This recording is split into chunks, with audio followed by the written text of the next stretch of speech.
All right. Ah.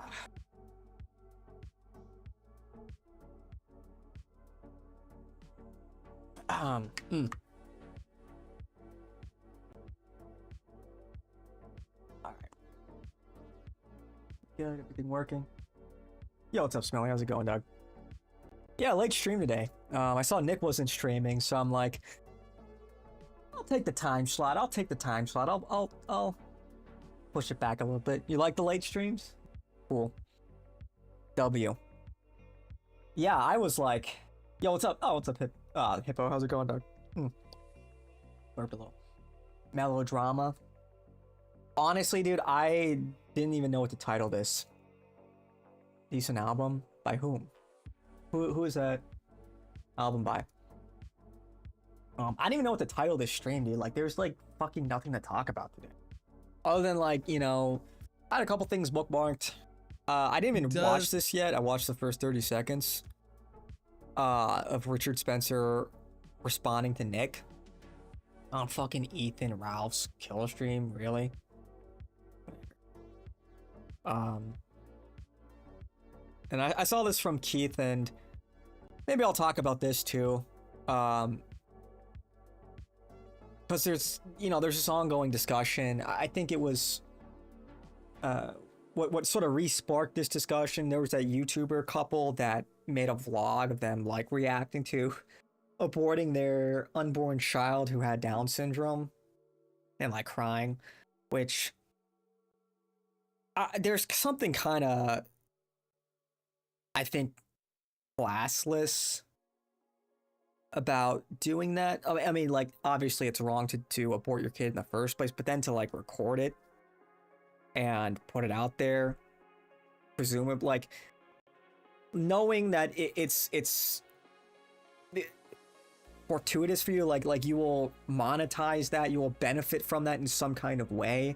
Maybe the video isn't monetized, but it's obviously making the rounds. It's that, to me, is like pretty gross. I don't think everything needs to be made public. Even if like your whole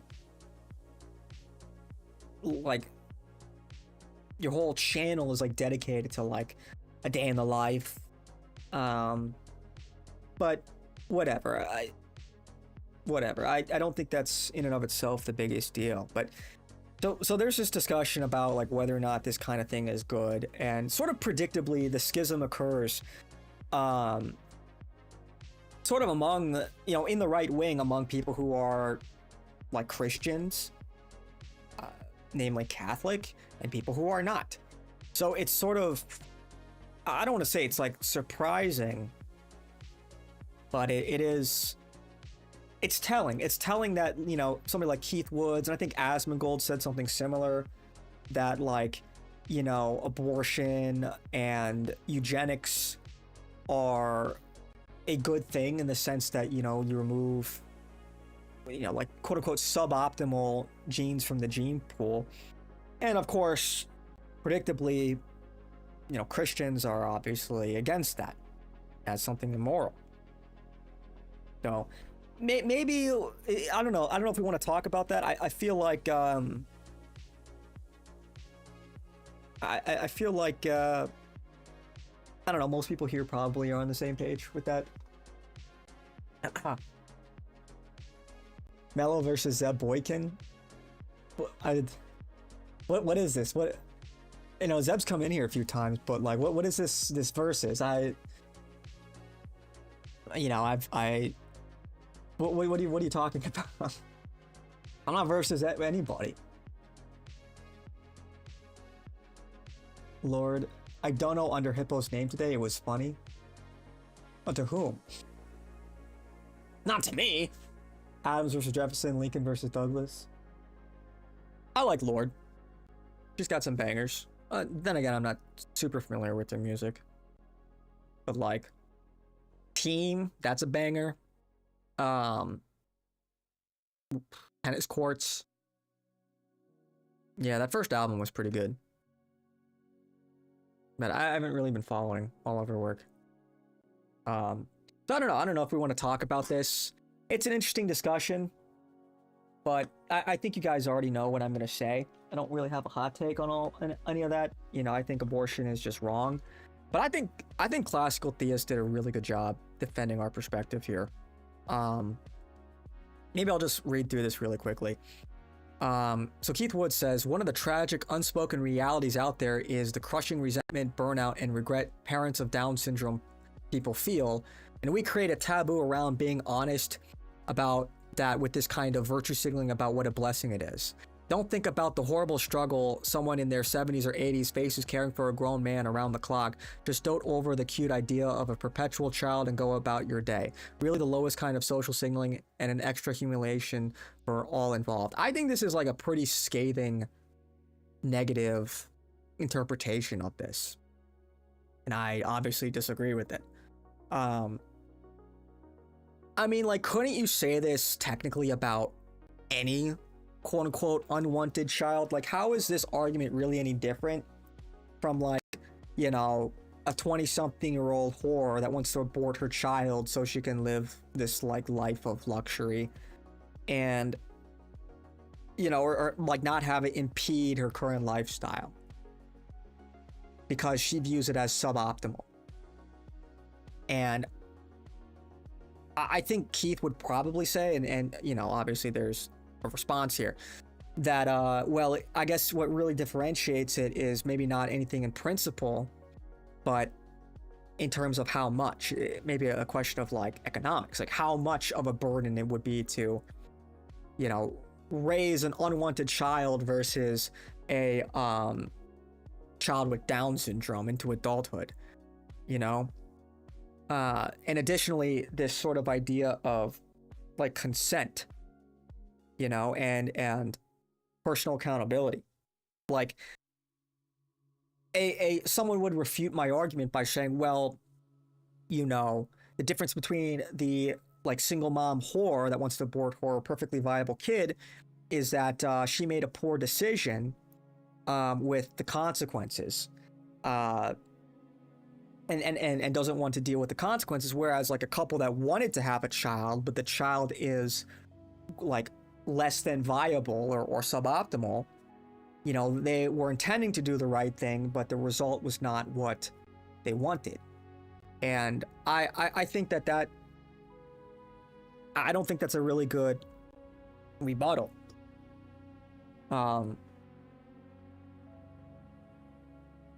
Particularly because everybody knows that, or at least most people would know, that stuff like this is a possibility, that it is a risk. It is a risk that your child could have some kind of complication, could be born Down syndrome or some kind of defect. Like, everyone knows this. Where do you really draw the line, right? Because you could say that, you know, is it autism? Is it some kind of, you know, deformity? Is it Down syndrome? So to me, it's like they're not viewing it from the principle of, like necessarily like quote unquote viability. It's almost like how much, how viable. The question of how much, not something I would say is sort of like a binary answer, like good or bad. Is this a good decision or a bad decision? Is this morally permissible or impermissible?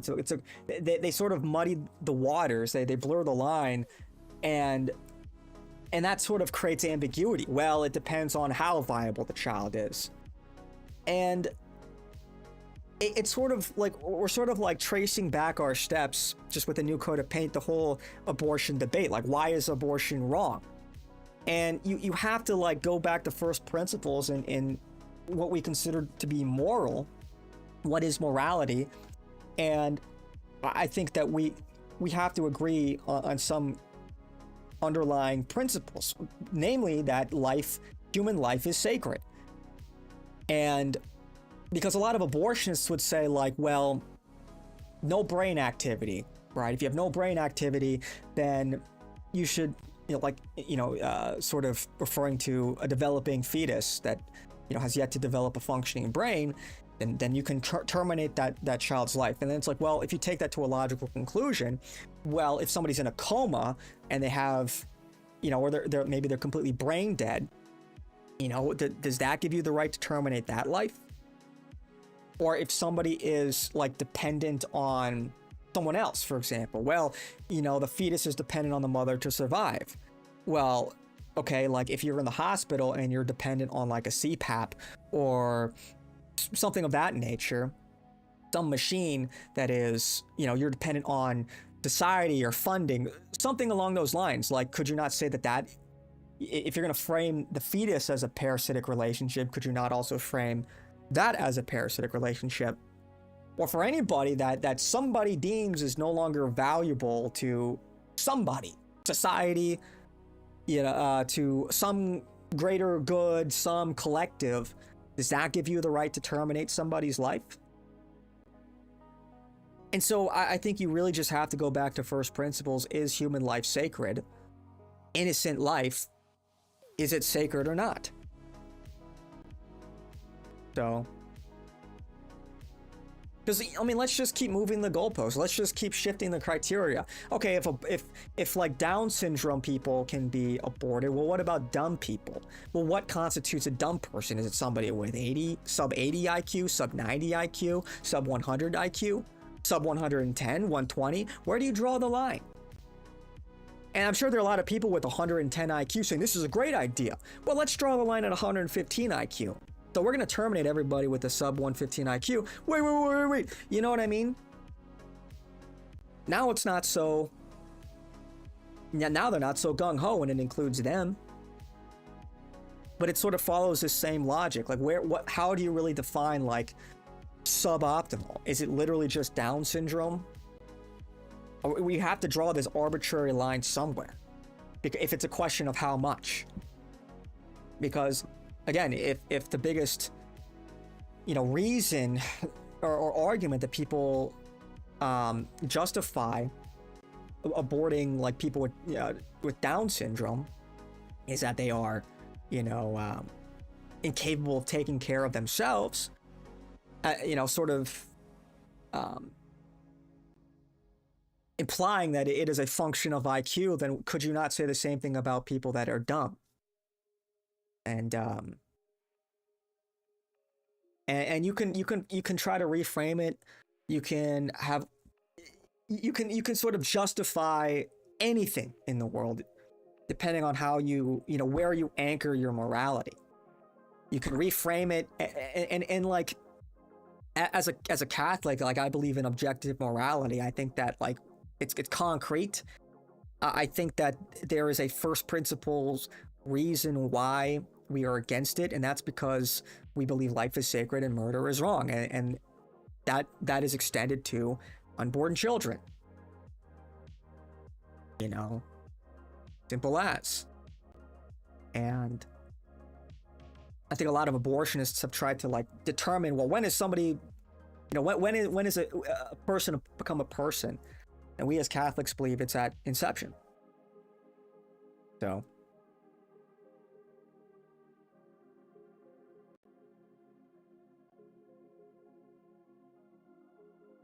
anyway, I did it under MGoat's name last night. Oh, okay. Even J.S. Bach had a retarded son, Gottfried Heinrich Bach, and he lived until almost 40. He was good at the harpsichord. There you go. There you go. You know, it's like what Keith is saying here. How is this, again, any different than, oh, it's such a burden to have to care for somebody? It's like, I don't know, man. I don't think you want to live in a society where we just, like that brutal. Like, a lot of people think that, I don't know, that they would never be on the receiving end of this kind of logic, you know? I think this is a very, like, brutalist, unempathetic, hostile, and immoral worldview that really is not different than a lot these whores that can't be bothered to raise their kid that they decided to have. So, I don't know if I want to read through all of this, but I like the way classical theists kind of summed it up. And while it's true that the precept of love does not require you necessarily to choose this or that good beyond what is prudent or reasonable, because Keith is saying, why not, if you must do what is good, why not like adopt infinity African infants, right? Parentless infants. And this is the, theist's response. It does require that we never will evil in order that good may come out of it, which stems from the most fundamental precept of the natural law, which is to do good and avoid evil. It is living in accordance with this precept that demands unconditional obedience even to the point of death. It is sometimes morally necessary to undergo intolerable suffering out of sacrificial love, not only for those entrusted to our care, but also for the good himself. Of course, talking about God here. Should duty demand this of us in this case? I think it does, since the intentional killing of innocent life does not only constitute a failure to pursue the good, but in fact stands in direct opposition to the good. Under no circumstances can this be approved. What a brilliant way to put it. In other words, the ends do not justify the means. What's up, Best to Speak? How's it going, dog? We as Catholics do not believe the ends justify the means. We believe that the means are everything. You can't say, well, more good can come out of this one evil action. We don't believe that. Because you can like, look at how they've sort of used that line of logic to justify a lot of terrible things. Well, if we just genocide a bunch of people we don't like, well, then things will be better. It's like, yeah, but that breaks our fundamental belief system. And I think that never pans out well. But, what did Basil say? Caring for your child into their 70s is bad enough, but imagine the weight on your heart as you leave this earth, unsure of how your child, who still needs assistance, is going to be cared for. You never have the peace of knowing you're going to leave this world and your child will be self-sufficient. Another reason why to have more kids, so that hopefully the siblings would help take care of that child or that adult. It's the same fucking argument that people have of like, well, why bring a kid into this fucked up world? It's like, dude. So, and look, I like Basil, I like Keith. But obviously Basil is like a Muslim apostate homosexual. And Keith is not Christian, he's some agnostic. I don't know, like this is like clearly there's kind of a pretty strong disagreement here. And, I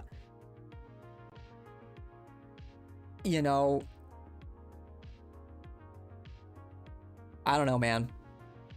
I sort of look at this. I look at the stuff with Richard Spencer.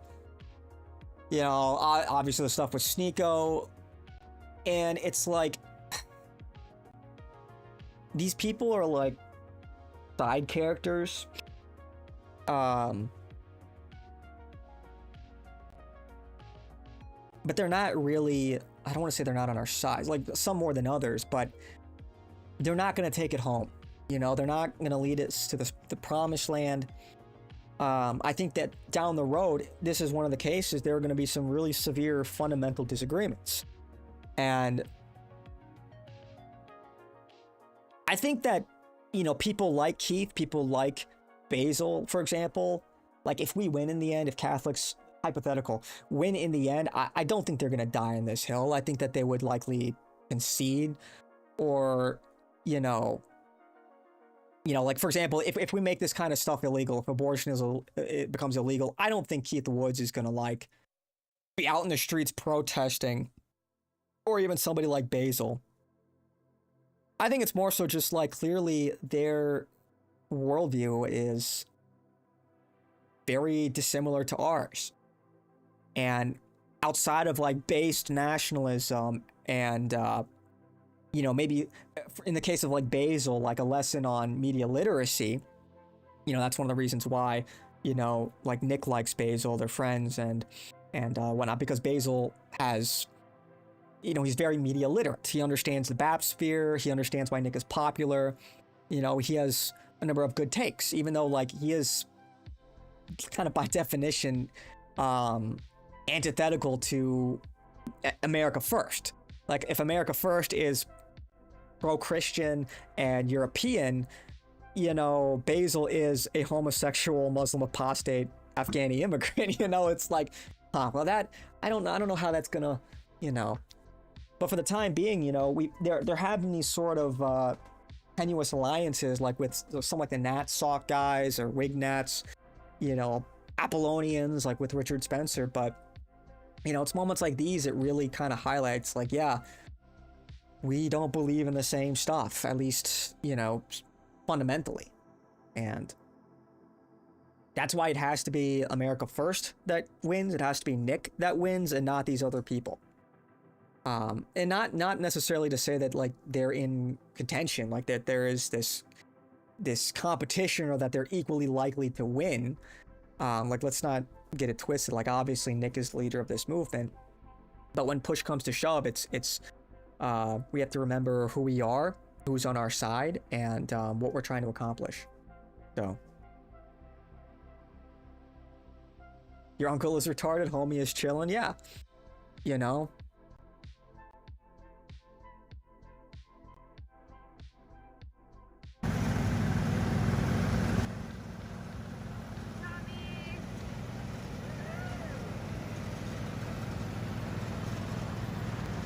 And it's like, how often do you see somebody with Down syndrome, you know, like pissed off or act like a total asshole, you know? Like, maybe it's like selection bias, but I haven't seen that happen a lot. Usually it looks like they're having the time of their fucking lives.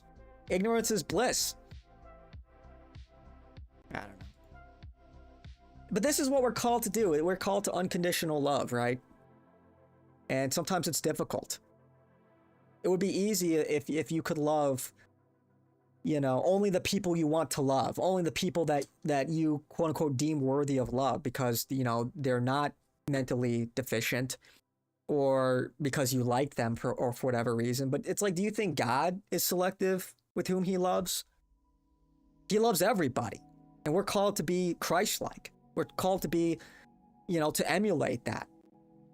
Imagine the kind of world we would live in if God didn't love everybody. We would just already be in hell. If God didn't love us, we would all be in hell and it would just be over. We wouldn't be here.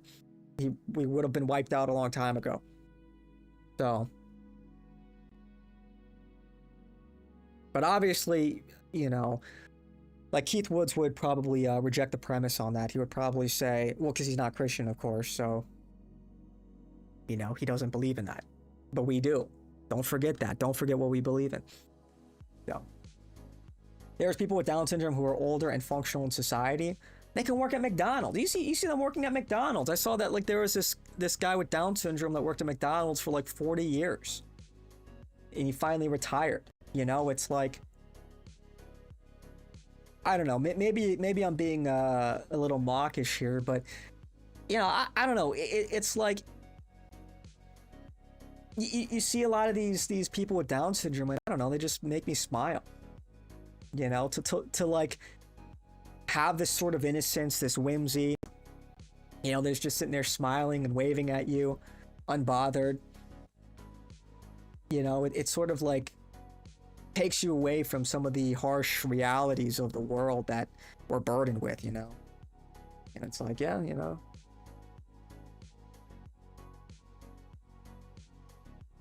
And I think that's what some people mean, that it's a gift. And yeah, anyway.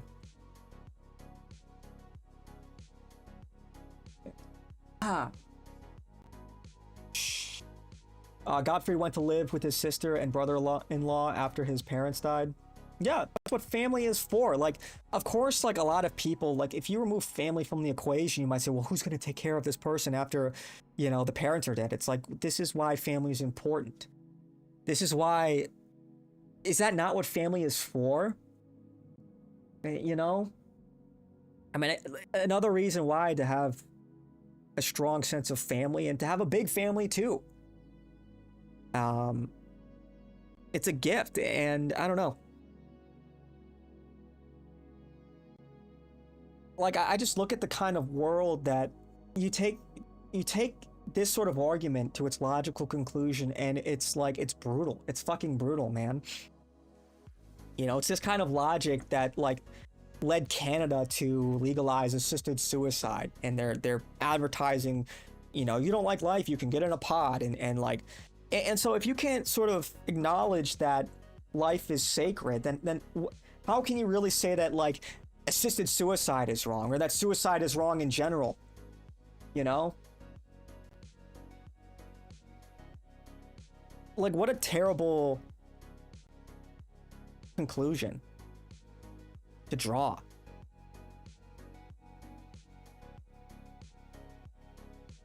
And I don't know, it's like, it's, people always say that like after the fact, like a lot of parents or whomever defending abortion, they'll take an instance of where someone aborted their child and they say, well, you saved yourself and them from a life of hardship. And it's like, what makes you, first of all, like, of course you say that now because we'll never know. Like, you have the benefit of the decision being made, and so there is no like it's a done deal. Like, that child will never be born, so you can ascribe any sort of future, any sort of hypothetical without actually proving it. Well, they would have lived this life of suffering. You don't fucking know that. And I think in general, the vast majority of parents love their children. Obviously, there's bad apples out there, but I think we can all agree that, for the most part, parents love their children. Otherwise, they wouldn't take care of them. And so, yeah, sometimes you have piece of shit parents. That's true. But I think, especially here in the West, the vast majority of people love their kids, and they typically love their kids unconditionally. And that doesn't mean everything is always smooth sailing, but you can say that life is suffering in general. Life is a sequence of just of tragedies, of terrible tragedies that you will live through, and everybody will live through, and then you die. Like, that is obviously a way you can look at life. It's a very pessimistic, brutal way to look at it. So if that is the case, then like, why not just blow your own fucking brains out? Like, what difference does it make? If you're gonna take the sort of like nihilistic view, or say that life in and of itself isn't sacred. Like, you can't avoid suffering. Suffering is built in. But I look at life as a gift. How could you not? We are here. We are alive. Life is beautiful. And sometimes it's painful, but there's a beauty in the struggle. You know? And through that struggle, there's this greater sanctification that can occur. You can do God's will, and it sort of reminds us of what really matters. What really matters in life. I truly believe like struggle and hardship is it's part of the equation, because it like, what would love be without it if there was no hate? How could there be good if there were no bad? There must be an inverse. There must be some dichotomy. For one thing to exist, in existence, or the inverse of that must also be possible. Am I dropping frames right now? Well, that's not good. Is that a YouTube or Twitch problem? I hope not. Anyway. Like, my local pizza store has a guy who works cashier, and he has Down syndrome. Yeah, man. Like, it's just like, I don't know. People just can't imagine themselves like, and I think it is a bit of a selfish thing to like, oh, I couldn't be bothered to take care of somebody. Well, you know, sometimes you take care of people you care about, that you love. You know? Oh, that's such a terrible thing. What the fuck is that? It's like, would you not take care of your parents? You view taking care of your parents when they get old as a burden? It's like, what the fuck is wrong with these people? And yeah, sometimes it is hard. Sometimes it is hard to love people, actually. And sometimes it is difficult to take care of people. You know, I remember, you know, when my grandma was, you know, getting up there in her years, and we were taking care of her. And it was tough. It was difficult. But, you know, our love for her superseded any hardship. It wasn't even a question we were going to take care of her. It was extraordinarily difficult. or my family, but that's just what you do. So that's just what you do when you love somebody. You know, she took care of me when I was a kid. She took care of my mother when she was a kid. So, and maybe another way to look at it, it's like, you know, selfishly, we want the people we love to be in our lives. So, anyway. Mel, if you want to, Mel, if you want to be real, you might not like this, but every influencer is a side character in the whole scheme. No, that's 100% true. That's 100% true. Why would I not like that? That's true. Unless you're like saying like, well, that I'm a side character. I'm not the main fucking character. Are you kidding me right now? Obviously not. I just get on here. I just yap about my opinions because I have to. But no, that's 100% true. Like, you know, this movement, it's bigger than these people.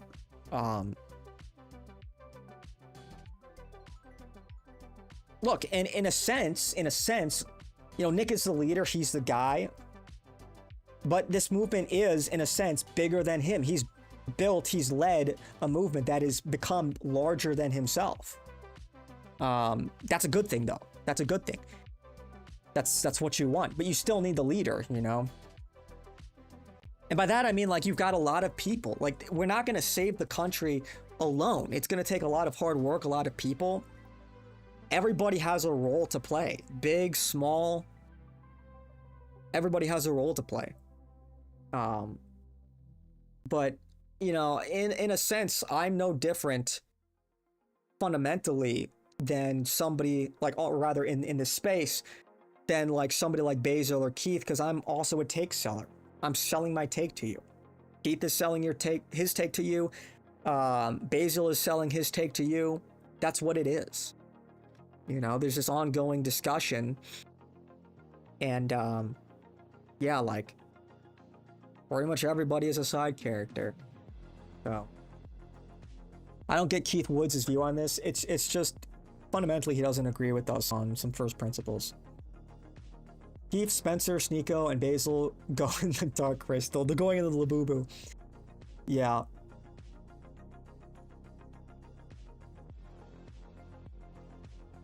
Damn, just knows you shit. Yeah, just yeah. I just get tired of it, you know?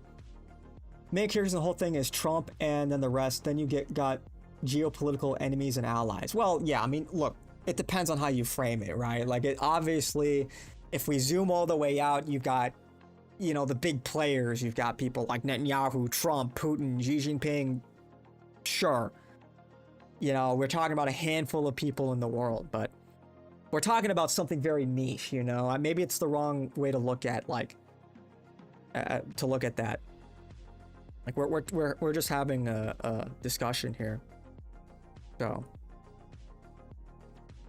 But in terms of, like, the dissident right, if we zoom in on the American dissident right, okay, we've got the world, you've got geopolitics, now let's zoom in on America, now let's zoom in again on the right wing, now let's zoom in again on the dissident right. Obviously, Nick is the leader. Nick is the main character. Most people with Down syndrome are usually scared of confrontation. Mello, you can Google how many Americans have Down syndrome in the United States. Okay, can I Google? Why don't you Google it and tell me? Eugenics is a slippery slope. When does it stop? Usually gets more extreme and extreme. Yeah, and that's what I'm saying. It's like you need to draw a line, and I think you just need to take a principled stance on it that it's just wrong. Because that's what I said earlier. Like, okay, if you say aborting unborn children with Down syndrome is a good thing, or, you know, eradicating people with Down syndrome is a good thing, then why not dumb people? And then where do you draw that line? 70 IQ, 80 IQ, 90 IQ? Because you can keep moving the goalpost, right? Or rather, you can keep like the argument, you take it to its logical conclusion. You might say, society would be better without dumb people. What is that? People with less than 100 IQ. Well, you know, when you follow that same line of logic, society would be even better without people with less than 110 IQ. And it would be even better with people less than 120 IQ. So where do you stop? Where do you stop exactly? It's like at some point you draw this arbitrary line, and that's what I said. Like, it's not principled, really. It's like, it's not a question of like yes or no. It's like this question of how much. And I don't like that. I think that's wrong. We disagree with that. I mean, abortions isn't good either. Lots of women get complications. Yeah, and it causes, yeah, obviously it's bad in and of itself, but yeah, women have a lot of trauma from doing that. It really fucks with women too. Like, you can't, yeah, you can't just like kill your child and be like totally fine. Like that causes like lifelong, hidden subconscious trauma. Sometimes not so hidden, sometimes it's obvious, but yeah. And you see like the women that do shit like that have abortions, they're like fucking insane. They're like crazy. They're like psychotic. So it's just not good for you mentally, spiritually. Yeah. There is a, what is this track? I'm not really feeling. Yeah, whatever. There's a role for people with Down syndrome. There's only 400K at the most in the US. They live into their 60s. Yeah. Yeah. We stop at Yakub. Yakub, if you can hear us. What's up, Emgo? How's it going? How's it going, dog?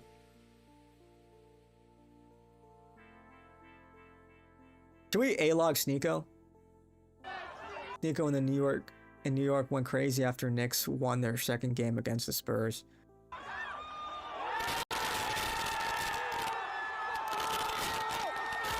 Oh, my ears.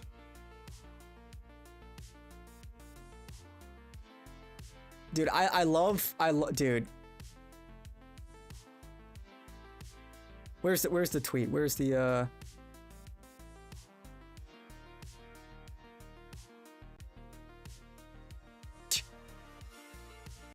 Bro, NT, buddy. It's time for some motion. Maybe.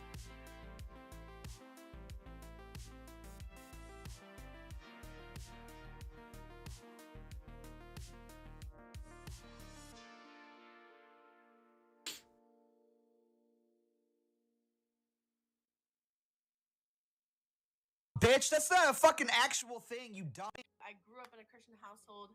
Christianity, the word Bible stands for basic instructions before leaving Earth. And 90% of that's a Wu-Tang song, bitch. That's not a fucking actual thing, you dumb whore. That's a fucking Wu-Tang Clan song. What the fuck is Wu-Tang? Anyway, whatever. That's literally a fucking that's off of Liquid Swords. I know exactly what you're talking about, you dumb bitch. It's the last track on Liquid Swords by GZA. It's a fucking Wu-Tang song. The second that my beliefs don't line up with yours, you want to immediately call me a dumb bitch? Because you're quoting fucking Wu-Tang Clan as your fucking life philosophy. I don't even know what that is. Because you're stupid. No, because I'm not some 34-year-old man.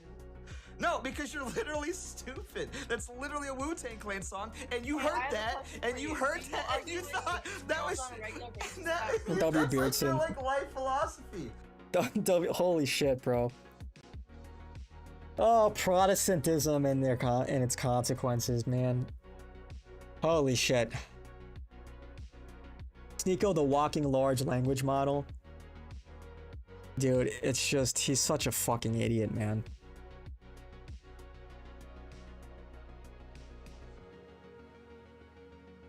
Yeah. Like, bro. Are we serious? Are we serious? Bro.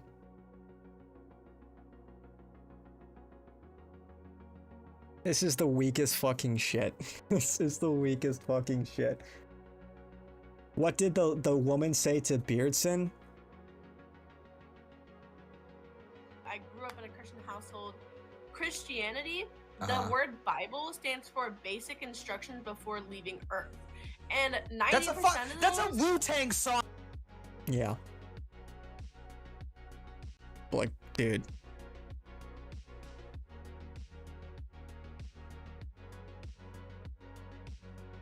Yeah, I am.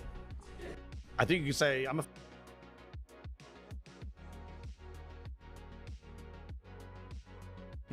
W Pine Set.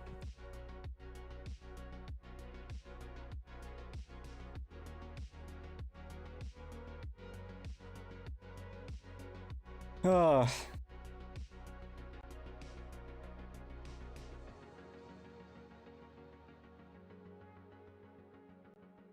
What?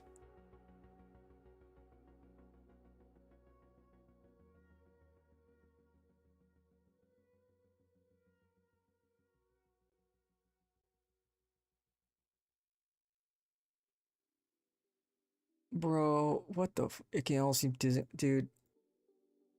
This guy's defending bodega ramps. Bro, this is like they literally just holy shit.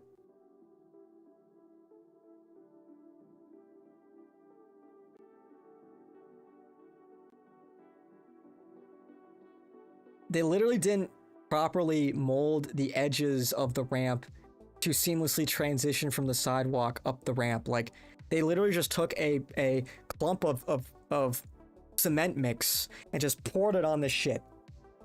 They just took the concrete, the wet concrete, and just like a blob and then just left it there. What kind of fucking third world shit is this? But yeah, this guy is saying that the same guy that... I don't even know, that's crazy. Yeah. Not a lot to fucking talk about, huh? Not a lot to talk about today.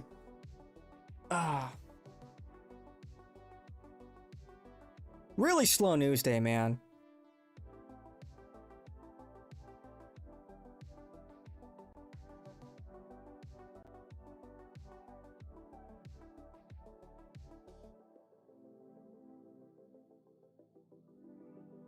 Candace Owens, who is still in Russia, attended the St. Petersburg International Economic Forum where Vladimir Putin personally spoke.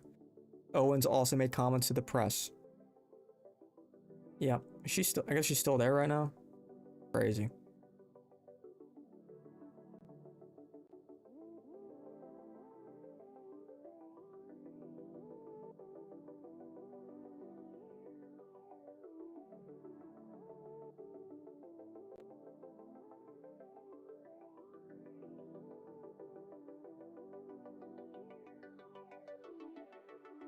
What's up, Ms. Forge? How's it going? Why was Andrew Wilson glazing Nick so hard in his stream earlier this evening? Because Nick defended him. That's why. Because Richard Spencer, you know the lore? We talked about it yesterday. But Richard Spencer had this like unprompted spurg out. And at first it seems like, okay, whatever, like, but later in the stream, because they were going to have this debate, but, you know, last minute, like as the stream started, Richard Spencer wanted to change the format. He wanted to just speak for 10 minutes rather than have a 5-minute opening statement. You know, Andrew Wilson was like, no, you know, you agreed to these terms. And like, whatever, Richard Spencer crashes out. He says, well, I'm going to do it anyway. Then they're like, fuck you, no, fuck you. And then Richard Spencer was like making fun of Andrew Wilson's wife's dead child who died in a car crash. And that's like, whoa. I missed that part of the stream. I know the debate went off the rail because of TOS. Yeah, like, dude, like Richard Spencer just like lost his cool, like really pretty, for no fucking reason. And now he's like he was on with like Ethan Ralph today. That's actually one of the things I wanted to look at.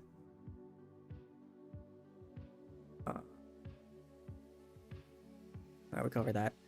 So he went on, and here, okay, let's just pause right here. First of all,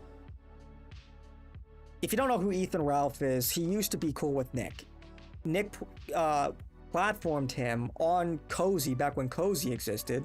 Doesn't anymore.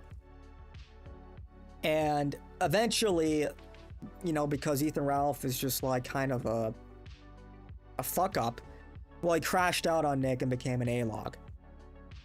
So now, like, and this happened a few years ago. But Ethan Ralph is just now part of the whole A-Log crew, and like he is just like this like fat degenerate drug addict, who now just shit talks Nick like so many of these other people that crashed out on Nick, like Jaden McNeil, for example, or Big Tech, or a lot of these people that nobody knows anymore. And so just the fact that like Richard Spencer is going on the kill stream is sus. And I know like he's not quote unquote like America first, but that is like a pretty disloyal thing to do to somebody that I think they would consider each other friends, Nick and Richard Spencer. Like, that's never a good look that you're hanging out with your friend's ops, you know? That's like, another example would be like Faith Merrill hanging out with Morgan Ariel, another one of these people that have crashed out on Nick. This whore with like genital warts or whatever. You know, not a good look. It kind of, it sort of insinuates either some level of, well, disloyalty, but also these people are just shameless clout whores. I think in Richard Spencer's case, I think it's disloyalty. It's just not a good look. Yeah, not a big fan of Andrew once he dropped the mask on Rumble on one of his drunken tirades. I'm not a huge fan of Andrew either, to be honest. I'm not. Full disclosure. I think I said this yesterday, but like, you know, he's had moments of like catastrophic aura loss. You know, he's throwing stones when he lives in a glass house, and he would crash out on people that would bring up his personal life when he's attacking a lot of these e-whores for their personal life. So, not the biggest fan of Andrew Wilson, but you know, like those are my criticisms of him. Not like I wouldn't attack him for like or like his wife for having a dead child. I think that's kind of beyond the pale, don't you think? Anyway, so I saw the first like 30 seconds or a minute of this clip, and they're trying to like make this like equivalency, this moral equivalency that like Nick making fun of like JD Vance's kids as the same as Richard Spencer making fun of Rachel Wilson's dead child. Like, I don't think that's the same at all. But let's just watch this. Claim the moral high ground does kind of like, okay. It's a bit much. Yeah. I mean, what was it like 2 days ago that Nick was defending James Fishback like as a sociopath? He's like, yes, he is evil. That's why we should support it. I mean, you can't just go back and forth on these things. And I could find other examples. That was just the most recent. I could find a came million. to mind. Yeah. I don't think that's the same thing, man. And also, like, what, you know, I love how the two contexts are also very different. Like, Richard Spencer was saying these things maliciously to, like, deliberately to hurt Andrew Wilson and his wife. You know, like, I like, who is really like the target? When Nick says it's like, when he jokes that like Fishback being a sociopath is a W, who is that really intended to hurt? Was that statement made with malice? Was that statement, did he speak those words with the intent of harming somebody? You know, or not, maybe harm is strong, but like hurting somebody's feelings or undermine somebody's credibility, attack someone. Who was he attacking with that statement exactly? It's completely different context. There's no equivalency. And like, where's the humility, man? Like, is Richard really going to say, okay, yeah, maybe I took it a little too far, my bad? Is he ever going to say that? And like, the difference is like the people who have a problem, because you might say, well, you know, well, why did Nick tell Elijah Schaffer not to back down or apologize? Because the difference is the people attacking Elijah Schaffer, and a lot of people in the right wing for that matter, they're not interested in a good faith conversation. They just want to destroy them. The difference here is like, you know, this is like a justified criticism coming from the right wing. Like the people criticizing Richard for this are not like, this is not a bad faith attack. This is not like, you know, this is not like the SPLC going after Nick for one of his jokes. Like, this is the right wing kind of policing our own, because that was out of fucking pocket, man. That wasn't cool. Why are you doubling down on that? That's kind of fucked up, man. And it's like, you can attack Richard Spencer for a similar thing. Like, he has a failed marriage. What about that? Like, would that have been fair game? Could Andrew Wilson have led with that? Like, yeah, dude, you married a Russian asset. Like, you know, like, come on, dude. Like, you married a woman that translated Dugin's books. What does that make you exactly? Like, do you want to go down that road? So, I just like the two are not even remotely equivalent, man. And so the fact that like he's doubling down with Ethan fucking Ralph. It's just like, yeah, man, this is a really bad look. And but let's see how bad this gets. So also, I'm not aware of any lost children that Nick has adopted. I know there's some Down syndrome children out there just waiting for a father. And is that really like, okay, so in order to say like, is this really the hill Richard Spencer's going to die on? Are you really going to say like adoption is wrong? Like, seriously? And what, like, you have to, in order to have an opinion on this, you need to adopt a child? Like, are we serious right now? This is such a bad faith attack. This is such a bad faith criticism. Oh, you think adoption is a good thing? Where are your African children? Where are your adopted kids? Really, bro? Really? This is the kind of attack you would expect like some bad faith leftist to make. This is like an argument somebody like fucking Destiny would make. Like, really, dude? Ugh. Andrew is for more AIDS, or do you mean far more aid? I don't know what you... Wait, Andrew is for more aid and money to the small hats. Yeah, I would not go after his personal life. Andrew is not what I would call a strong ally. Right, but then it's, you know, criticize him for that. Criticize him on his political takes, not, you know, why do you need to go there? Why do you need to attack his wife's dead child? I think that's, what purpose does that serve? I've seen too many e-celebs come and go. Yeah, true. Right, I lean towards defending my principles more than attacking someone else. Yeah, it's just like, dude, attack somebody's like politics, their opinion, right? That's what they were there to do. They were there to have a political discussion. I assume that's what they were going to talk about. And obviously they've been having this back and forth. If you know ball like that, you've seen that they've been quote tweeting each other and shit. I haven't been following it too closely. And so there obviously was animosity there, but like going so low like that is just classless, man. Like, you don't have to go there.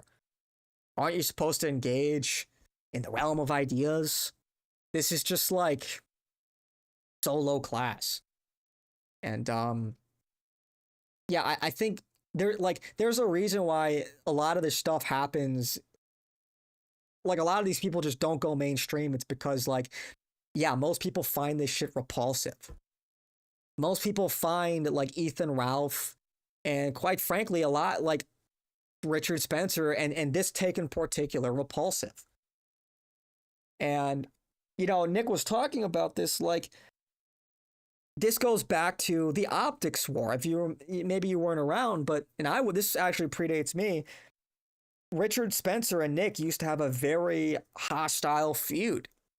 And Beardson called out these people as well years ago because they were bad optics. They would put on these like poorly planned events, and you had like a bunch of guys that were like fat, poorly dressed, wrinkled shirts, You know, they had no real backdrop, no organization, zero thought put into their events.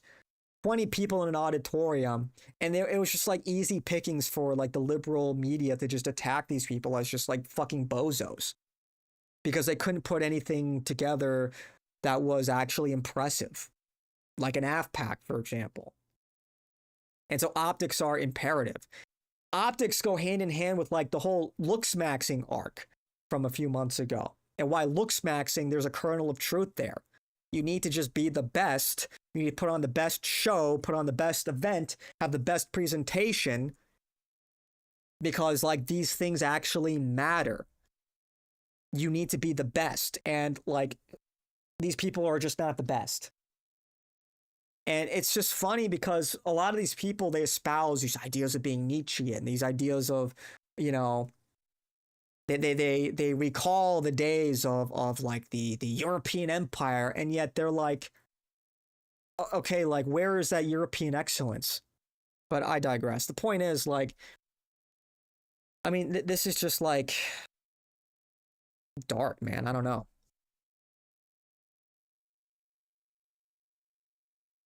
Remember Sargon and Anita? That was 9 years ago. Marrying your handler or asset is hilarious. Many such cases. Part of the problem is Andrew likes to get in the mud with the pigs, and that is not the best look, in my opinion. No, I agree. Like, I've got my criticisms of Andrew Wilson. I just said a lot of them. Do you understand what I'm saying? Like the criticism, you can criticize Andrew for like, okay, for throwing stones when living in a glass house. Like, you're beating up on a bunch of e-girls, whatever. He's kind of a nerd. The whole, like, debate bro format, I think, is tired at this point and like, kind of off-putting. Like, who gives a shit? Just be more laid back rather than, like, uptight about the rules or whatever. Fair. You can criticize him for those things, but, like, criticizing his wife's dead kid, you know...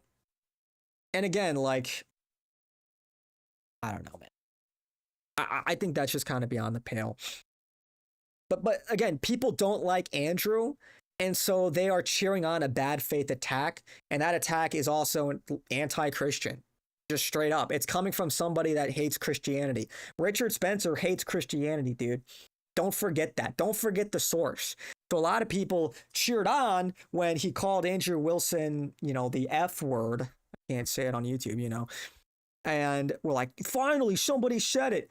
But it's like, yeah, but the reason why he's saying it, the context, the angle of attack is no good. It's actually kind of an attack on Christianity, kind of an attack on us in that sense. So, no, I think I agree with Nick. And again, I don't love Andrew Wilson. I'm a little indifferent. Again, he's definitely had moments of colossal aura loss, and I don't think a lot of that stuff is a good look. I don't really want our quote unquote our side, or people maybe even loosely associate our side, be associated with just like beating up on e-girls, you know, and being like this kind of nerdy debate bro. I don't think it's amazing optics, but this is not good optics either, you know. So 1 to 10 scale, Andrew was about a 5 at best, but he might possibly open the doors for those who are willing to walk the high road. Yeah, like I said, that's not really the point. I haven't heard yet of whether he's adopted those. He but, could do the coolest thing ever right now and adopted Downey. That's what he could do. Let me just say one thing. And first off, I don't hate. I still like Nick Fuentes. I do too. And actually, I'm cool with pushback, but I can push back as well. That's right. Now let me say something about the irresponsibility, which he didn't mention my name, but it's sort of what he's implying. Of course it is. I am not a perfect person, but the difference is I don't claim to be, and I am not a moralist. And David secondly, sent $3. in terms of I have I'm never divorced. seen. Can this bro fucking mute his? Can this bro mute his notifications when he has a guest on? Yeah, like obviously, and this is why, like obviously, Richard is not a moralist. He detests moralists.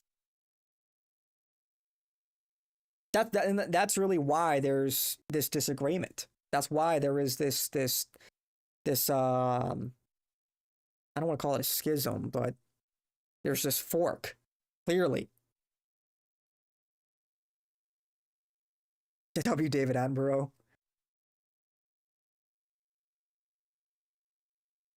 So many I'm a spots divorced on Richard's middle-aged face man. before. Twice.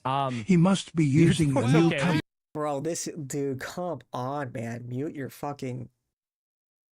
You got one on me. There is no maybe competing catch up. with Like, he's been doing this for a The long bass time. The rumble second one between. hasn't went through, but go ahead. Sorry. Right, right. Within that imperfect world that I live in, I absolutely take responsibility for my children, and I am deeply invested in their lives.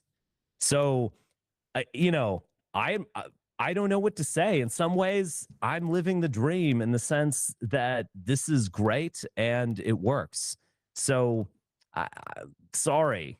I mean, I spend more time like taking my daughter to a ballet performance or throwing a baseball with my son than most all groypers, including Nick Fuentes. Well, he So definitely does not do You can that. take that for what it's Yeah, worth. I mean, Just is what it is. I'm not perfect, but I'm also not a moralist. I like to see things as they are and not as they should be. I don't know if this is going to be a helpful thought experiment, but let's just go with it. I guess the question I would ask, you know, first, like, do you see the value in having a father figure, right? I think most people in this space would agree, yes. Fathers are imperative for a child's upbringing.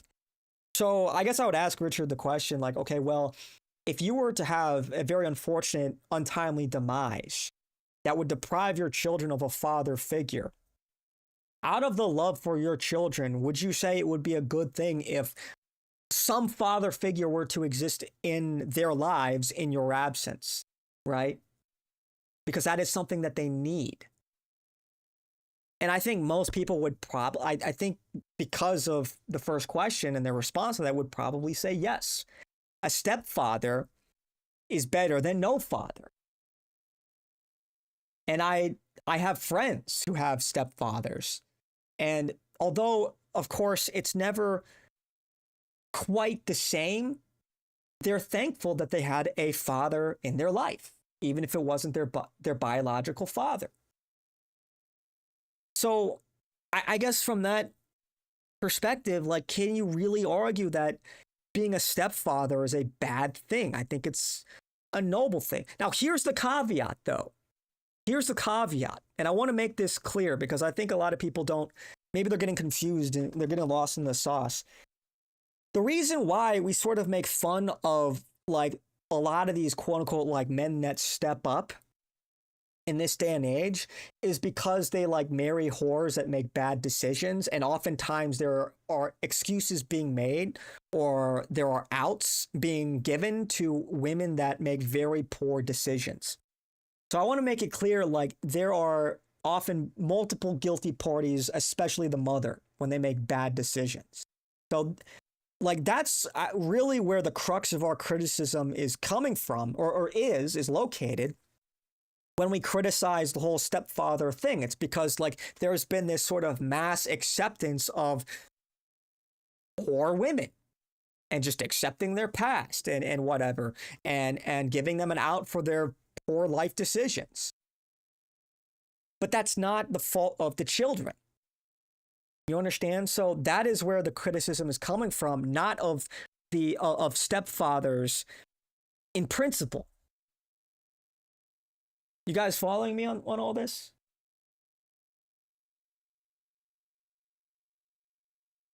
So I don't know, because I think some people are getting a little twisted.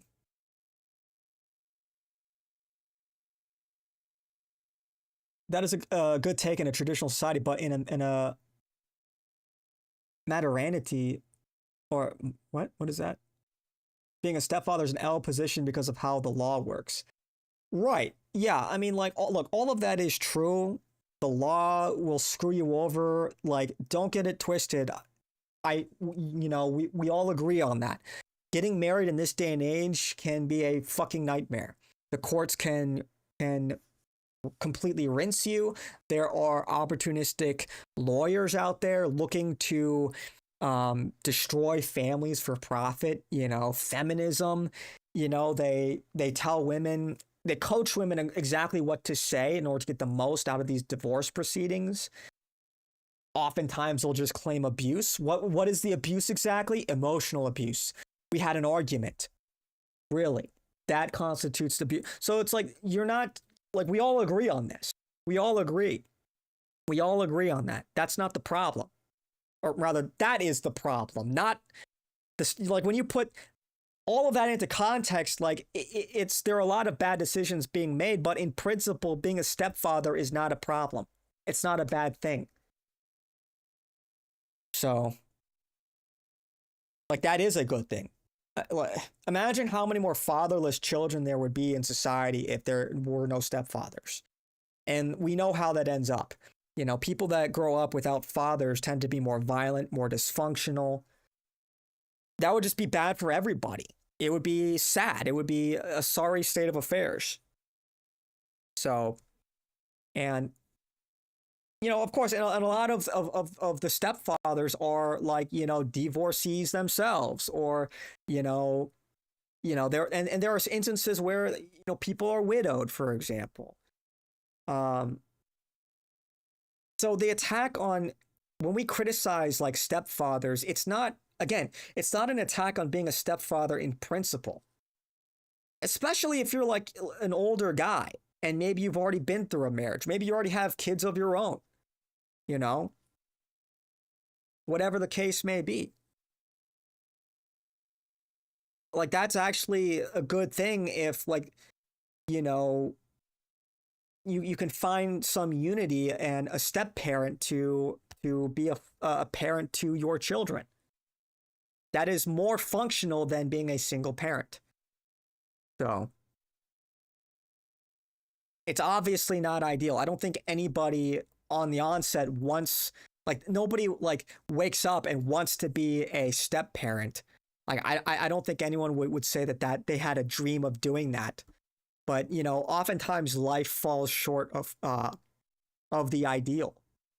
So, but there's an interesting thing that he said in there, widow. Yeah. So RFH was actually talking to me about how, and again, I'm not saying like go out and just like marry any like whore that decides to settle down that has 2 kids and 2 baby daddies. Like, like, again, like, she is the guiltiest party, or sometimes the fathers that skip town. Those are the guilty parties. Those are the guilty parties. And like, you in that sense shouldn't feel like obligated to, how do I articulate this? Like, they are the ones guilty for those circumstances, not you.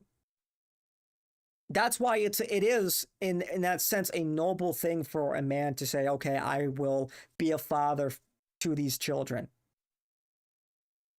And again, it's not ideal. And yes, there are a lot of cucks out there or whatever, but it's not the children's fault. Yeah. Oh, Rachel made a comment on Twitter about how so many great men marry widows with children or something. That's not true. That word stuck out to me, and I wonder if she's feeding him things on the DMs, these like talking points. This sounds like some moralizing church lady. This does not sound like the Nick Fuentes that I know and love, who's actually cool and edgy. I think so. This sounds like the even church though lady. We have problems, yeah, for sure, yeah. Yeah, but she's not a widow, okay? No, she's not. She is a sexual patriot. who was That's what wildly Scarlett Hampton, rambunctious the porn star and was who I just broke up with, getting- said, by the way. But anyway, yeah, go ahead. she was getting pregnant by multiple men, and she found a loser dork whom she could Aw, foist her man. children onto. Ah. I'm sorry, but By like, the way, Yeah, and that's there's probably some truth there. But again, it's not the kid's fault. It's just not. So he's like using this as obviously as a personal attack against Andrew and his wife. But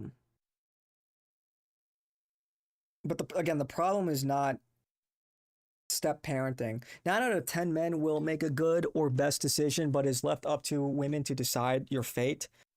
That's like playing Russian roulette with 5 bullets and a revolver. Why do you? Yeah, I mean, if your argument is that women suck and are the leading cause of broken households, yeah, I would agree with you. You understand? There's nuance to this opinion. I am not trying to run cover for these women, you know? Like, I am not trying to run cover for like Rachel Wilson's past behavior, whatever it was. Like, you know, that like bad decisions were made. I agree.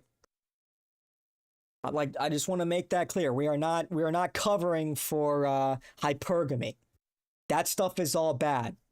And most women initiate divorce. Like 80% of divorces are initiated by women. And I think like 50% of them are, they cite financial reasons for being the cause of divorce. So very, very like shallow, very, very evil. Women can be extraordinarily evil. And again, like the biggest victims of this are the kids. You know, kids that go through, that have parents that get divorced, typically pretty dysfunctional. It fucks them up. So that the other thing that stuck out was LARPing. LARPing. Well, I think you're kind of LARPing by pretending that the Wilsons are a traditional family. That's the LARP. that's stupid. They're not. In any other culture, she would be ostracized from society. Period. End of statement. In the 20th century, she would be ostracized from society. Period. End of statement. The only society where she can make a living as an e-grifter is actually our post-feminist one. This one, yeah. Period. End of statement. There's no controversy about that. That's just simply a fact. that's probably true. So yeah, she's a cuckoo bird and she put her eggs in someone else's nest. That's, You know, but why do you have to attack her dead kid, man? Again, like, what it is. That's the reality of the situation. That's no LARP. On another matter, I by no means made fun of their dead child. In fact, I took the side of their dead child. I was taking his side, and I was also taking the side of the child's husband, which is not Andrew, by the way. His name is Brian Jennings. And he was filing with the court for emergency protective orders for his child. This is a fact that Tree of Logic actually did a lot of research, and this is not disputed by them, so I take it as a fact. Now, it's hard to get that stuff done. You know, you could go to the court and say, you know, oh, I need a protective order against Ethan Ralph, you know, because he's on me on Twitter. Yeah. You might not get it. Like, they don't always give it to you. Yeah. So No, they did not give an emergency protective order for Brian to gain temporary custody of his biological son. And a short time afterwards, this child died, who was 10 years old, who was being driven in a car by a 14-year-old. Now, what happened? I don't know. I don't know what happened exactly. But this sounds very bad, and this sounds like neglectful parenting. to be honest.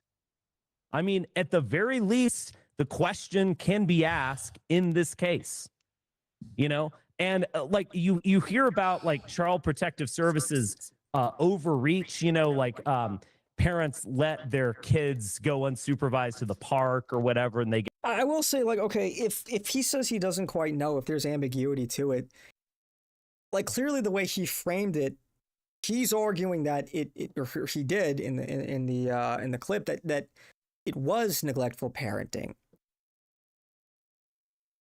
Even then, it's like, okay, maybe that's true, but she still lost her child. That's like, that's, you know, like that's just an immense tragedy. And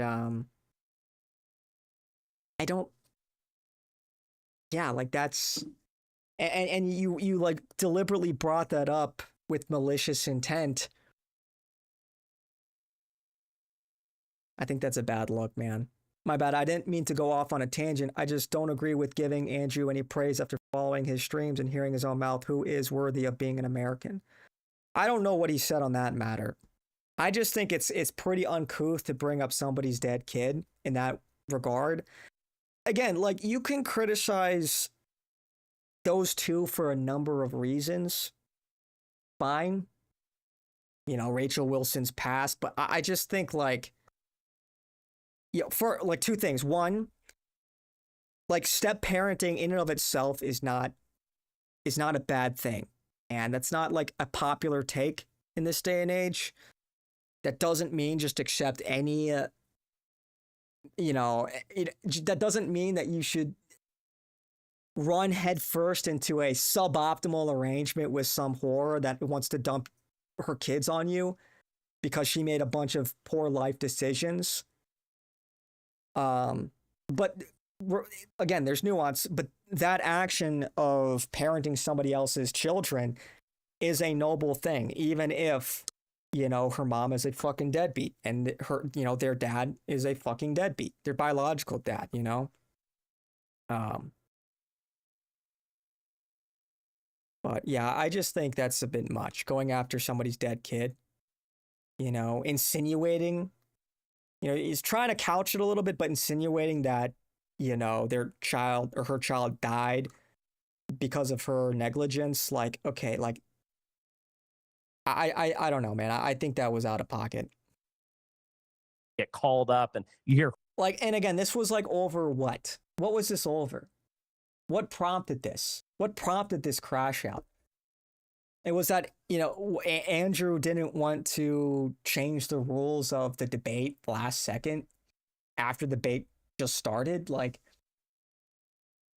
that's kind of an extreme crash out. And I know there's history between these two, but I just think that that's a very bad look. And I think that's malicious. I think that's mean-spirited. And even if there's some truth to what Richard is saying, I don't think that was a nice thing to do. I think that's lacking in decorum. And frankly, I think like civil, polite society would look at this and be a little repulsed. Like, ooh, I don't want to be a part of what this is. Horror stories like that. Well, something is going wrong. Brian Jennings was worried about his biological son running with the wrong crowd, and he wanted a protective order. That wrong crowd got his son killed. Now, the young man who was driving the car is also a minor. He survived this accident, and the child of Brian Jennings did not. That's a very sad thing. I am not making fun of anyone here. I am raising the question that any reasonable person would raise when they are given that set of facts. Now, let me ask you this.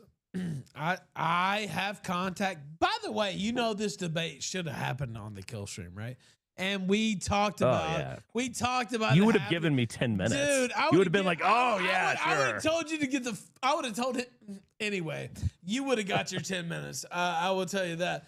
But because that's the standard for my show, like 10-minute opening statement, and I don't really count it by the fucking second. No one should count it. We're not. It's not high school debate club. Like, what the fuck? Are we hitting buzzers and shit? Yeah, I think we all agree it probably would have been a better discussion if it wasn't, if it was a more free floating format. But I think that's just kind of beside the point. It's like you did agree to it. You kind of have to honor your commitment, and you're kind of imposing this last minute change. And yeah, they probably could have been cool about it, but again, you're asking them to accommodate you last minute when this was all agreed upon beforehand. So. Oh, there is some lore. All of the Crucible's content is behind a paywall, so it is hard to discover firsthand. Oh, is that what this is? The Crucible? Is that what this is? I don't even know. What is the Crucible? What is going on? Like, exactly. So you know what would happen, but regardless, I tried to set this up, and then I decided to date a porn star, and that was a mistake. And so I fucked that up, and so that's why it didn't happen on the kill stream. I had it this close to happening on the. What are people saying about this? Yeah. Yeah, overall, I think it was a bad look, but it's not really a big deal, I guess, in the grand scheme of things.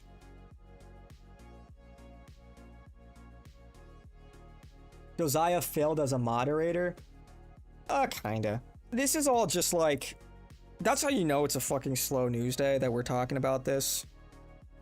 Like, I really didn't, I saw that first clip, and I really didn't think much of it, and then I saw the follow-up clips, and it's like, honestly, I still really don't think too much about it.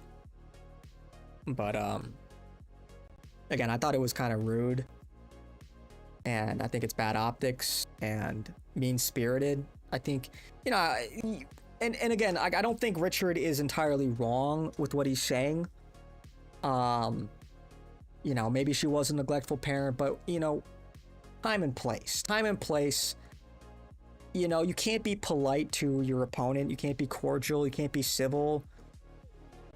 I just think that's really, I think it's bad optics, but it's poor discernment. It's just a bad decision. I think it's a bad look ultimately. It just makes you look kind of impulsive. I think emotional, and that never plays well. And going for the jugular like that, again, even if there's a kernel of truth, maybe there is, maybe there isn't. I don't know too much about the story there, but I just think that's really bad form. So, and again, the whole moral discussion that is, again, this discussion of morality, you know, Christianity, it is a divisive one in the right wing between like the Christians, between America First and like these neo-pagans, these, you know, Apollonians, Nietzscheans, Nat Socks. You know, that there is clearly a division there, and it's not the first time this has been brought up, and this definitely won't be the last time. So anyway, I know, probably not the most interesting content in the world. Again, it's a very slow news day, bro. I looked at Axios today. I'm like, you gotta be kidding me. You gotta be. This is the most interesting story that I could find, and I did practically fell asleep. There's just like nothing going. That's probably why Nick canceled his show. It's just, even among a slow news cycle, it's a fucking slow news day. Andrew, oh right, Andrew's thing is the Crucible. After every stream, everything is behind a $15 a month paywall. I think that's a stupid business model, honestly. Like, there are Twitch streamers out there who put their VODs behind a paywall. It's like, dude, why would you do that? Just makes me like, if I was curious about your content, and I wanted to check it out, like, now I can't, and now I just won't. You know, I'm not gonna pay $15 or whatever, $5 Twitch sub to access your VOD, you know, if I'm not on board yet. The whole idea is to get people through the fucking door first. You want a big audience first, you know? That's my opinion. Silver/gold gold spot price dipped, so a good time to add to your stack. I put my order in. Nice. All right, let's hit on Sneeko some more. He doesn't hear himself, man. And that's what happens when you don't have a... Like, this is the voice of somebody who only has glazers and worshipers in your circle. Really, bro? Really? He only has glazers in his circle? Really? Bro, have you heard, like, Nick and Keith have a discussion? They clearly don't agree on a number of things. Like, clearly they have disagreements. Or you know, Nick having a discussion with Richard Spencer. They clearly have disagreements. Clearly. Or Nick and fucking you. You know, what, like, dude. Really? Buying physical gold, silver / platinum / copper, etc. is called stacking. Stacking is a hedge against inflation. It's not Sneeko, it's Sloppo, yeah. Sloppo.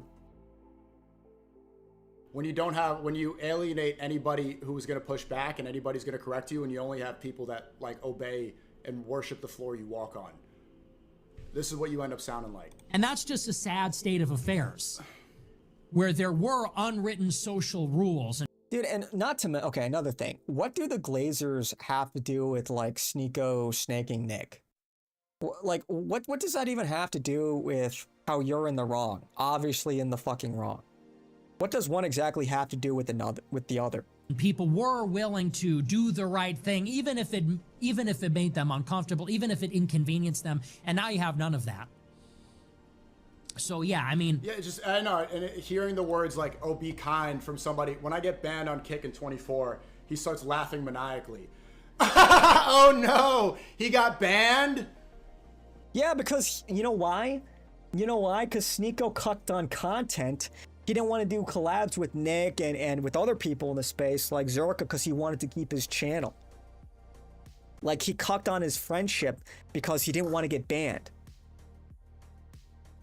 Remember, they were supposed to have the Controlled Chaos podcast. It was going to be Nick, Sneeko, Elijah Schaefer, Myron. I don't know if Zerka was in on that too. But it was going to be a recurring podcast, and Sneeko bailed in the 11th hour on that. So, like, yeah, this has been a recurring theme with Sneeko, like, cucking out to defend his brand, only looking out for his own interests, and not being a good friend to the people around him. It's like, why do you think, like, you know, Kate doesn't like Sneeko anymore? Myron doesn't fuck with Sneeko anymore. Zerka doesn't fuck with Sneeko anymore. Nick doesn't fuck with Sneeko anymore. You know, it's just like, and you look at why, you look at the story, it's because of shit like this. And then a year later, like right before I meet Ye in Spain, he's on stream saying, Ye doesn't like Sneeko. Ye fucking hates Sneeko.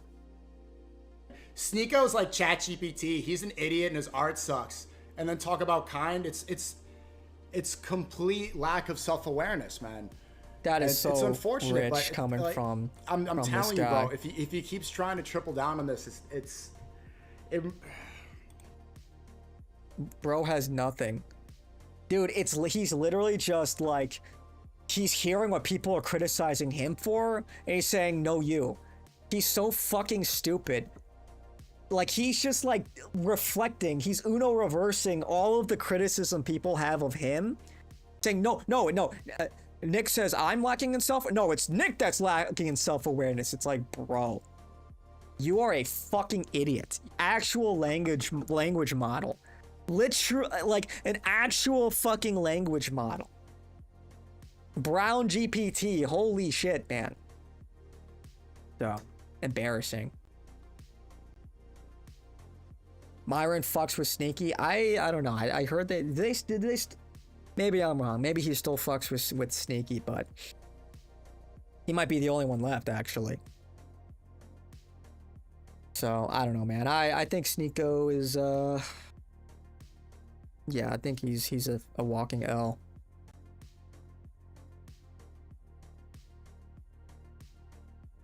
I lose a lot of respect for people who get nostalgic over old video games. Who does that sound like? Hey, who had this take? Hey, you guys know a guy that had this like exact take? You guys know a guy that had this literal exact take anywhere? I'm thinking of somebody. I got somebody. Oh yeah, it was me. It was me. It was me. Remember, I gave Beardson shit because he was playing like Silent Hill 2 on his fucking CRT TV. Talking about, oh, I love old video Kingdom Hearts and Silent Hill. I'm just like, bro, you cannot live in the past, man. I am never going to play like Halo 2 ever again in my fucking life. Okay? And I love that game growing up. I'm never touching that game again. Period. I'm just not gonna do it. I'm just not. You have to go forward. The whole retro gaming sphere, it's just like, dude, you are not a kid anymore. Myron and Slop will probably do things I don't care to repeat out loud. Sign of the cross and try not to throw up. Okay, I wouldn't go that far, but sorry, going back to the abortion topic from earlier, I think the girl wanted to keep the baby and the guy might have manipulated her to abort. Her reactions are completely different than the guy. Is that just speculation, or is that like actually a thing? I don't know. I'm not familiar with the actual story. I was just talking about abortion in general. Like the actual YouTube story, whatever. Like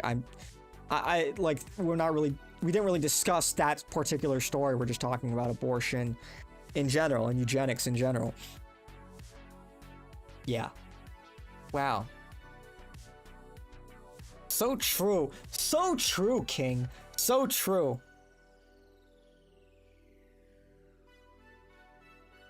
So true, dude. I hate nostalgia. I fucking hate nostalgia, man. I hate it.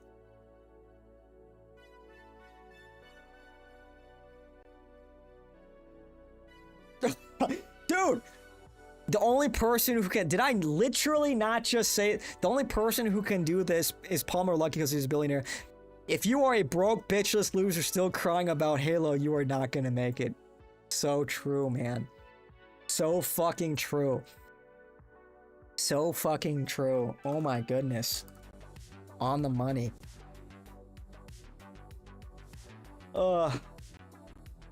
This is just my theory because I'm watching this story and the guy's going crazy.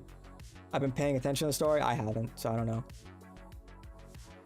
It's laughable to see Sneaky all dressed up as a Knicks fan after saying over and over that sports is only for the Goyim and sports is only bread and circuses. Yeah, the dude is like wildly inconsistent. He always has been. His opinions change week to week. He just says whatever he thinks will get him the most clout at the moment. You know, he speaks in platitudes. He speaks in rhetoric. You watch him speak, you know, and he like in like some debate format, and you know when he's going into regurgitation mode, the way he like looks, like, and he's just reciting shit he's heard. I remember he was like talking to this like 30-year-old woman or something, feminist. And he like just like was reciting talking points the whole time about like, you know, feminism is like part of the matrix, some bullshit like that. Like, wow. So, boomers weaponize nostalgia. There's no time like the present. True. We must always be going forward. I've said this several times, man. Like gaming, there are so many games to play. Like gaming in a certain sense has never been better.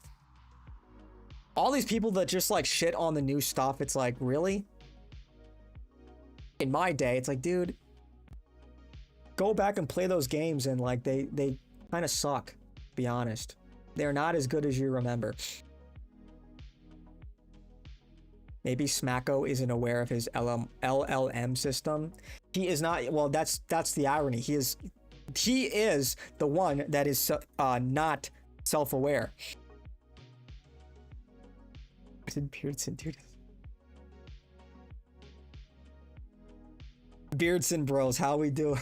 Hey, Beardson bros, how we doing right now? Beardson, no, don't do it. Step away from the ledge. Beardson, don't do it. Beardson, you can come back from this. It's not over. Beardson, just check out the Summer Games Fest. There's some cool games. Look, Beardson.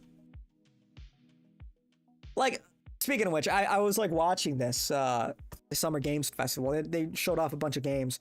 And like here's a perfect example. They're remaking Assassin's Creed Black Flag, which was a really fun game. But that game came out fucking 12 years ago, dude. It's all these remakes, man, I just don't care for. Unless it's like actually like somewhat transformative.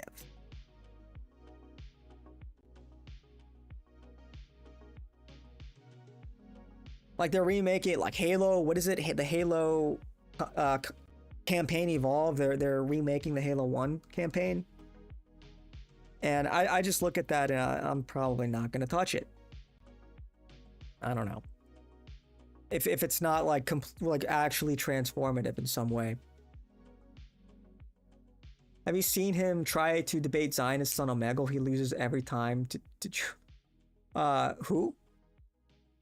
Sneeko? Sneeko on Omegle? What? Dude, imagine debating people on fucking Omegle. I don't know, man. That's just like... I don't know. That's just like such... I don't know. What is the point of that? I just think that's like... Some people love that content. I don't know. I find it kind of... Like, really? We're gonna debate politics with, like, total strangers and shit? I don't know. Not for me. He loses to children? Oof. Never be a nostalgia merchant? That's millennial cringe. Yeah, so true, man. I've always hated nostalgia. You know?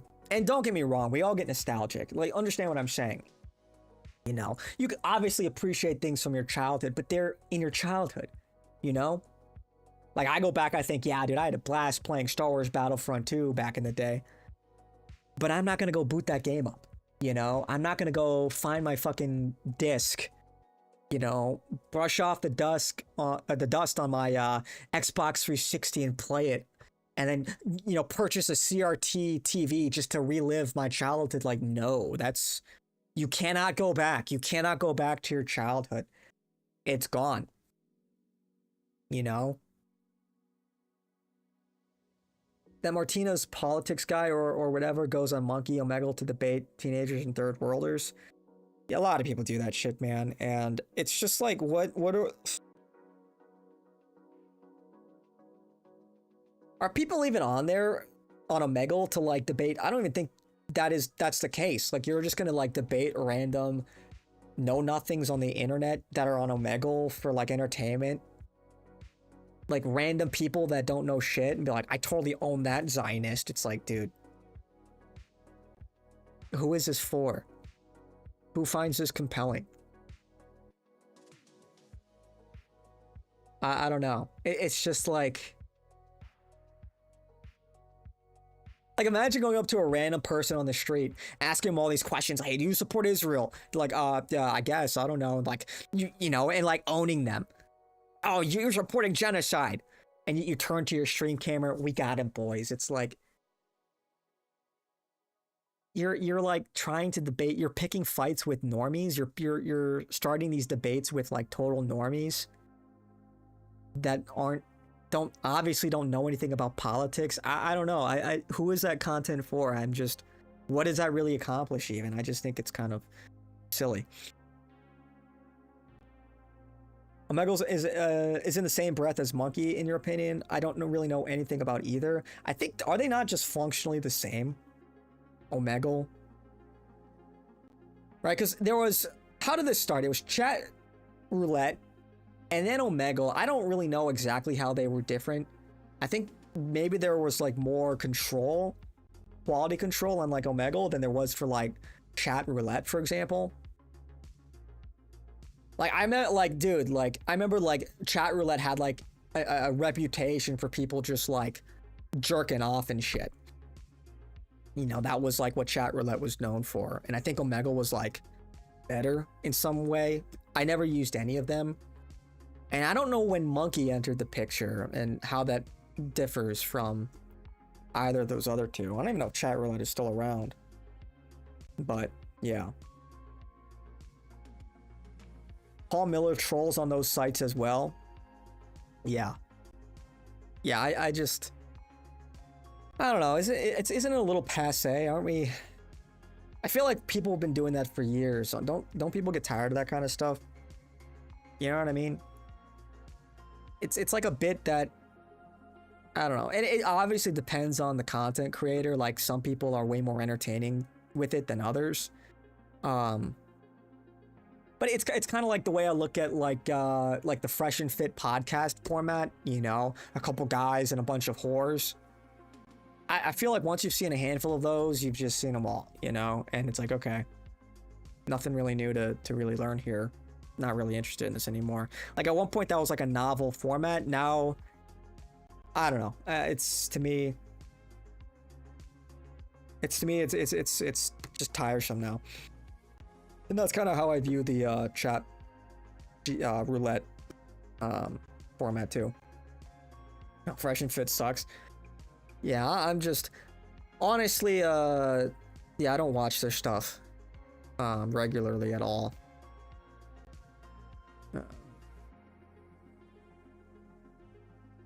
Yeah, just, you know, I don't want to just hate on them. I don't want to hate on Myron or anything, but you know, it's not for me. I'm sure a lot of people find it compelling, you know, a different demographic. But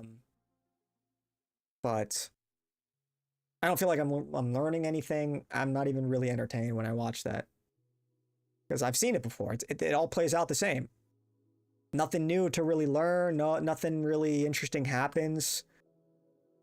Obviously, like, the women are not gonna say anything interesting. Like, maybe they'll wow out or something, but like that's kind of like lowbrow content. Not to sound like a total like curmudgeon or whatever, but I've seen it before, you know. It's like everything gets old after a while. So Fresh and Fit psycho women as well. Women don't want to go on those shows anymore.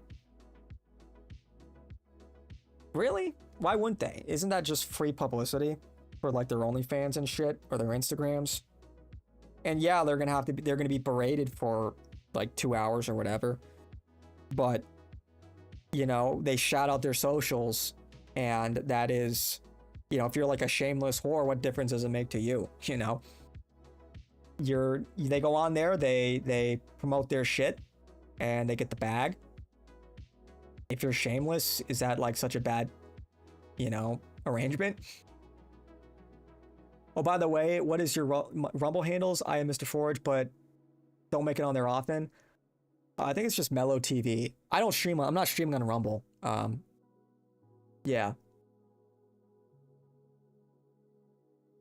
So I can add that to the description, but I'm not active on Rumble. So I can deal with Myron, but Fresh is slow. He can barely, dude. Think about this. What if men were the head of the household? Wow. I didn't think about that before, but now you're onto something. Yeah. Think about this. Yeah, Fresh sucks. Fresh is a fucking idiot. And yeah, everybody fucking knows that. But you know, Myron, to his credit, I think he's very loyal to Fresh. So, okay. Fair enough. Fair enough, Myron. You know, fair enough. Sticking by your day one, even though he is kind of a detriment and a liability. And nobody likes him. And it's probably bad for business. W loyalty, I guess.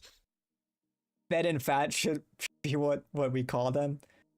Yeah. I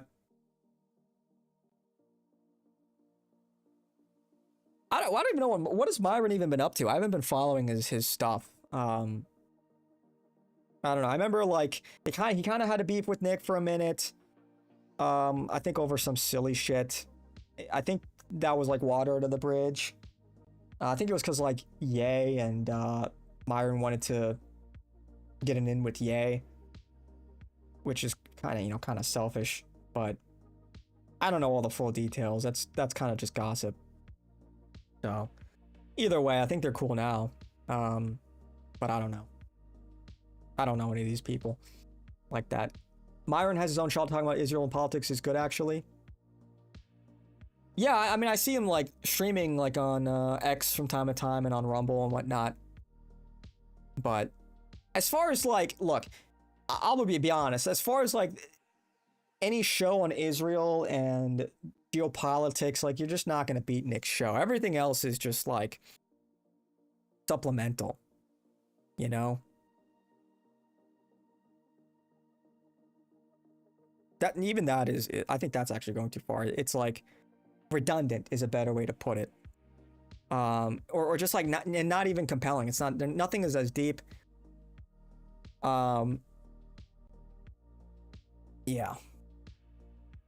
So, but not hitting on Myron, but it's just like, you know how it is.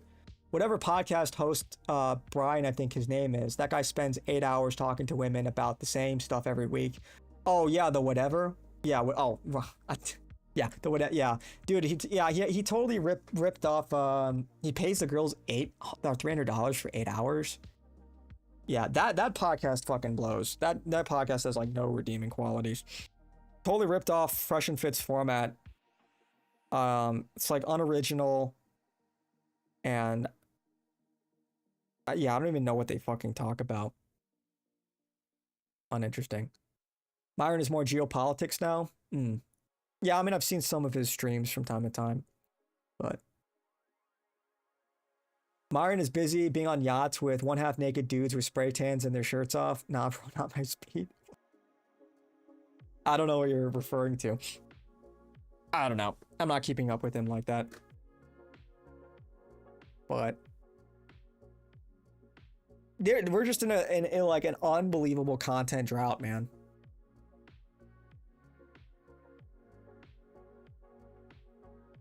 We're actually like we are kind of scraping the bottom of the barrel.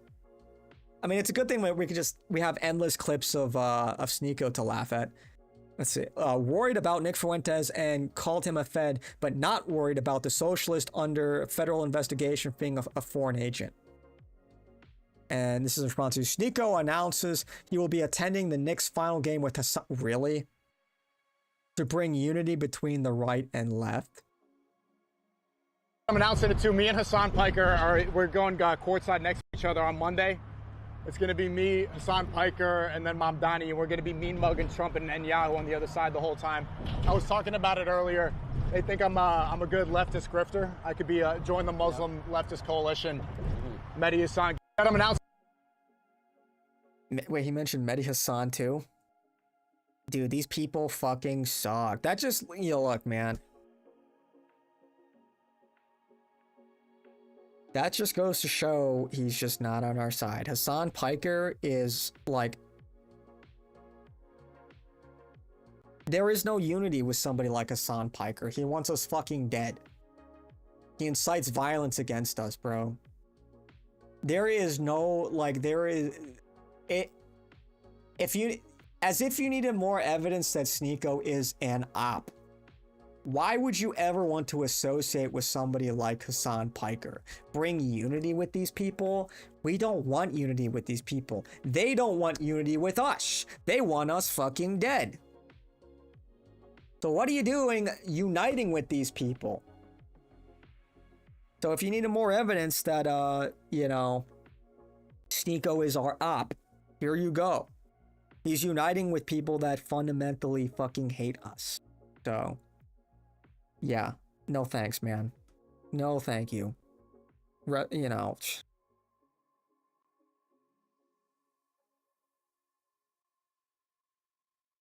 on, Mel, you saw the VIP videos?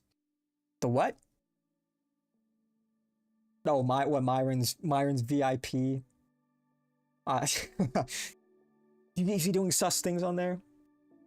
Brian Whatever podcast said you have to pay minimum $100 to get your super chat read. Anything under he doesn't read, but he starts at 50, then he moves up.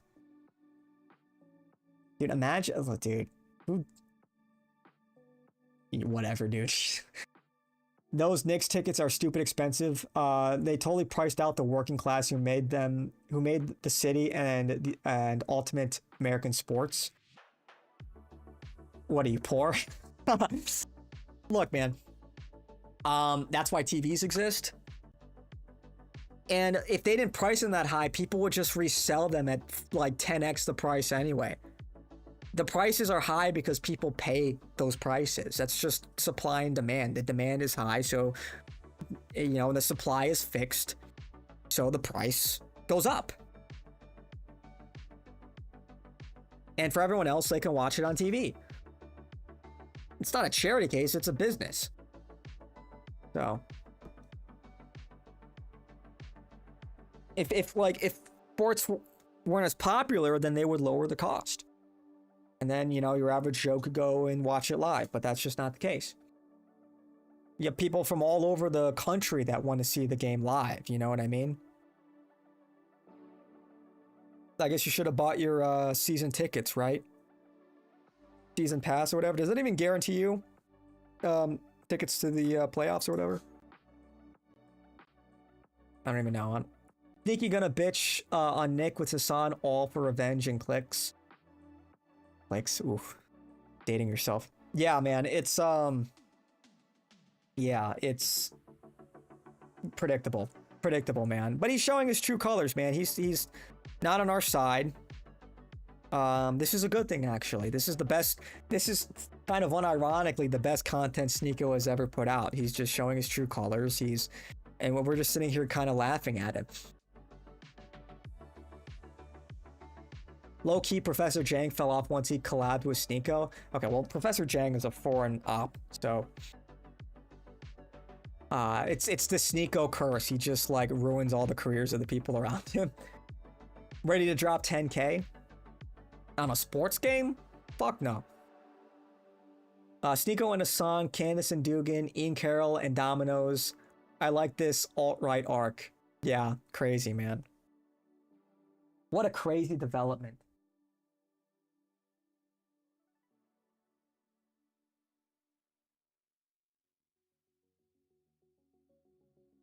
Oh, somebody messaged me on Discord.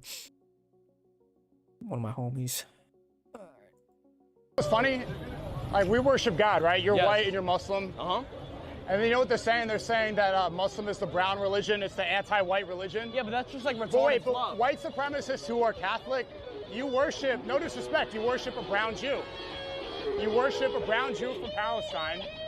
That's not disrespect, that's true. Jesus was from Palestine, and he's a brown, It was not brown. olive-skinned Jew. So if you want to talk about who's a brown religion, who's not, Dude, look at people from the Levant, man. You have people who have blonde hair and blue eyes. Mediterranean, man. This whole he was brown, dude. Arabs were not in what is referred to as Palestine, that region, Levant, until the 7th century. 700 fucking years later. But Sneako doesn't know shit. It doesn't matter how many times people correct him on the matter. It's like he just pretends like he never saw that. These are all fucking talking points, man. These are like what liberals say. This is what fucking liberals are saying to Christians. This is what Jews say to Christians. To like subvert our narrative, to subvert our interests. And never mind the fact, you know, Sneako is not a Christian. We don't care what his opinion is on Christianity. Same thing with like these Jews. These Jews reject Christianity. So, and you can tell they're just not arguing from a place of good faith. So.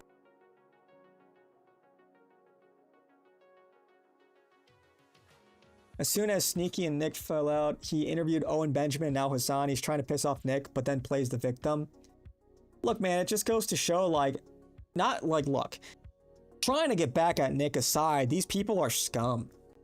Owen Benjamin is like a fucking psycho, and he's just lying. Like, these people just lie. That's what they do. Hassan Piker, same story. These people are totally dishonest.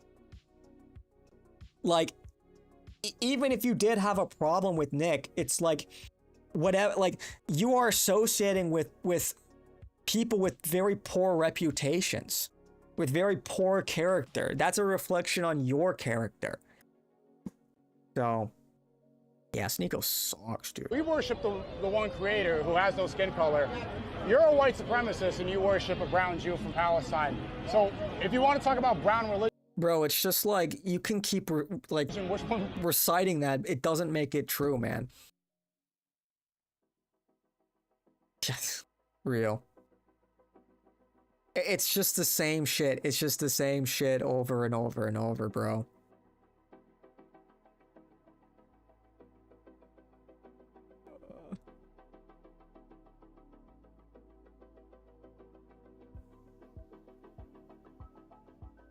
Beardson's taking the Beardson's taking the Telegram post hard. You can tell.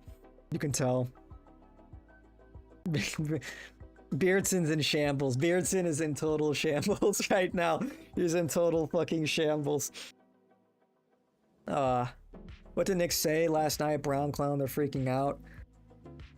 Dude, they're always freaking out. I don't even know if it's anything in particular. Every stream Sneaky talks about white supremacy. Bro is a progressive libtard. He is. And again, he lives an unexamined life. He has no self-awareness. And he just, literally, he fucking hears shit and just regurgitates it. I just said, like, he's saying Nick has no self-awareness. Dude, you're just like Uno reversing, because people are saying you have no self-awareness and you're fucking like pea-brain. You're just, it's like he even, I don't even know if he just like forgot that like people are accusing him of this. Like he just like, it like enters his head, his hollow head. It just bounces around in there and finds his way to his mouth, and he just says it again. People call him, you know, lacking in self-awareness. It enters his fucking brain. Boom, boom, boom, bing, bong, bing, bong, bing. Nick is lacking in self-awareness. It's just like, dude, oh my fucking gosh, you're actually a moron. You are actually low IQ. Like, lights are on, nobody is home. It's like the brain of a fucking child. Actually underdeveloped. My goodness, man. Crazy. It's crazy, dude. It's just crazy to watch. Yeah, Papa Bear has a screw loose. If he didn't have a lot of money, he would most likely be in prison for his drunken antics.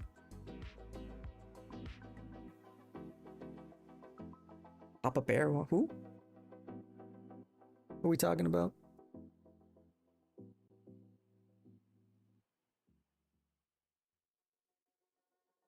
The Pentagon is increasingly concerned about Israel ramping up its spying on the U.S., recently raising the counterintelligence threat level from America's top ally in the Middle East to the highest level, according to 2 U.S. officials and 1 former U.S. official. Designation stems from concerns within the Pentagon that Israel is making a particular effort to surveil top U.S. officials to get information on the Trump administration's internal deliberations and decision-making on the conflicts in the Middle East, the official said. NBC News. This sounds like a planted story. It sounds like this coincides with, you know, the other planted story that Trump crashed out on Netanyahu, which, you know, supposedly true. All we can hope is that there is more to, like, that this story has, like, real grounds to it. That there is this actual, you know, counter-Israeli element in the intelligence apparatus, and they're taking Israel seriously as a threat. That's all we can hope for.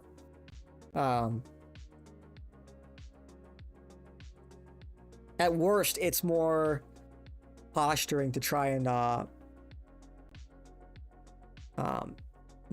you know, demonstrate a willingness to break with Israel to Iran for some kind of peace agreement. Some kind of end to the hostilities and the reopening of the strait. You know, But time will tell.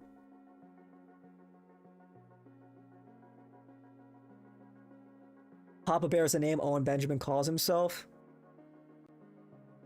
Whatever, man. Who fucking cares about that goober? How is he still relevant, dude? What he's like a comedian. Have you seen any of his comedy? What is he even known for? Like the same thing with like Dave Smith. Like, where are the bits? Where's the stand-up or I don't know, the skits, the shows, the movies, I don't know. People don't come off as very funny to me. Same with like that one bitch, like Leonardo Jody. People are like, aren't you people supposed to be funny as comedians? But whatever. In my opinion, Nick should not address Sneaky anymore on his show. Thoughts? I'm a little ambivalent. On the one hand, it's like kind of fun. It is funny clowning on Sneeko. He is an op.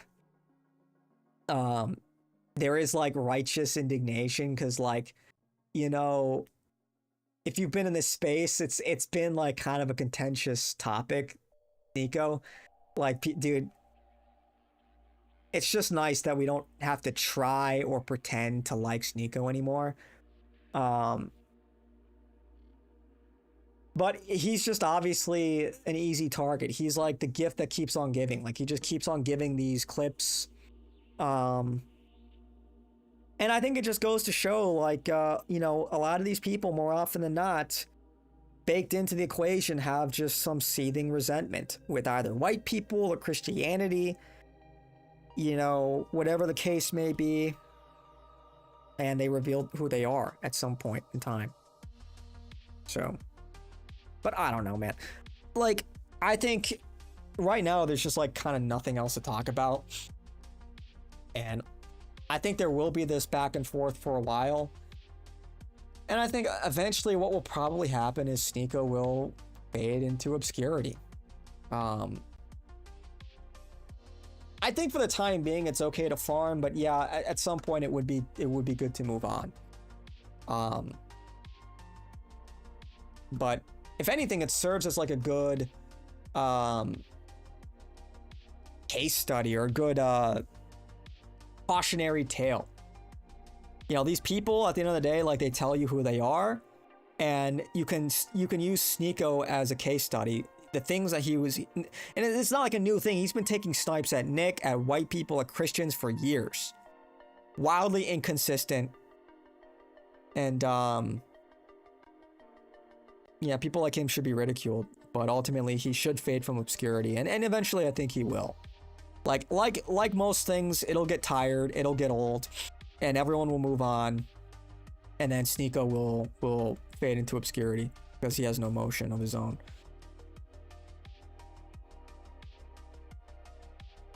So true.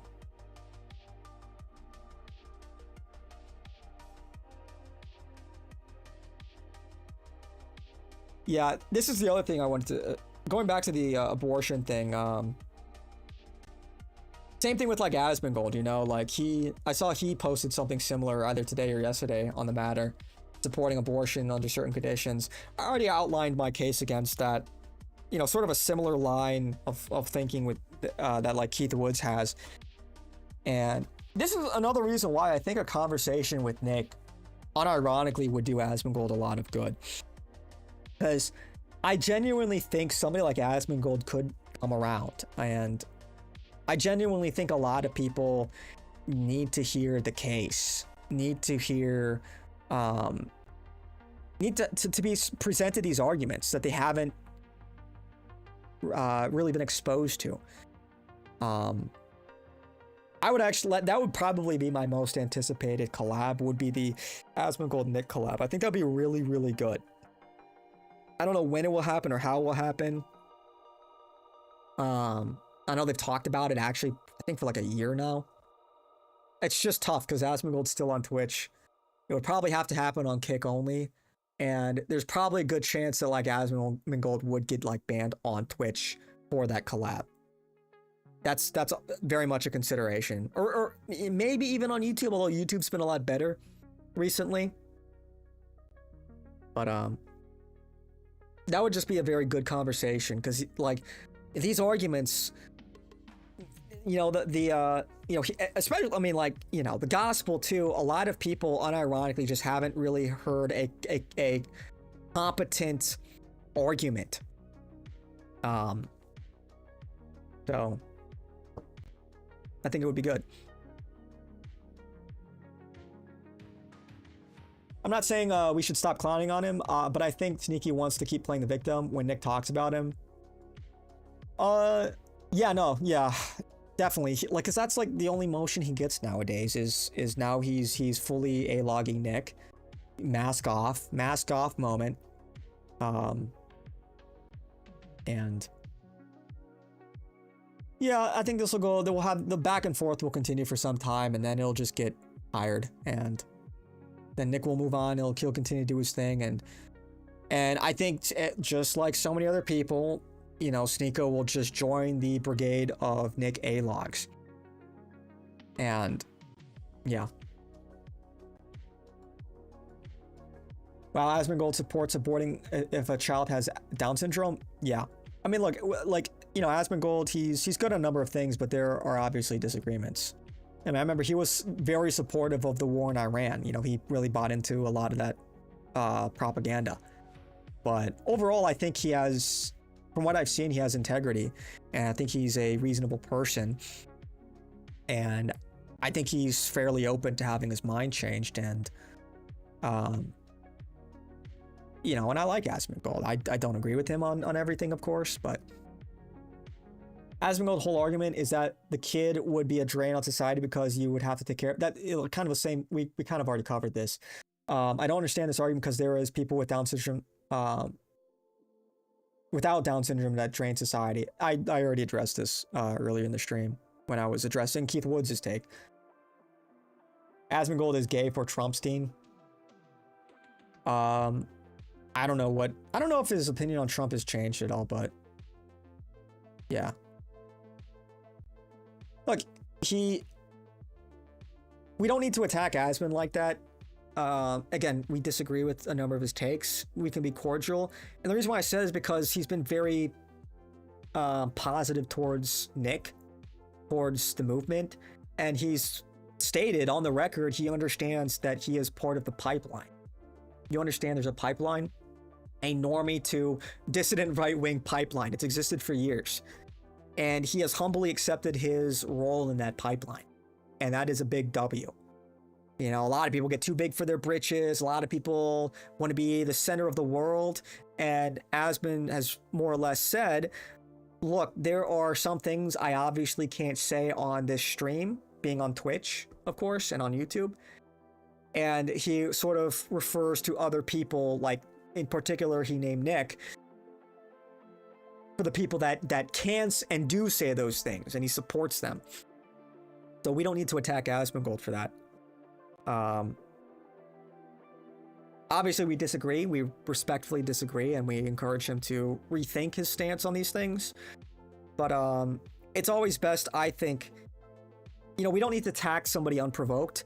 I think it's better to be graceful and patient with people.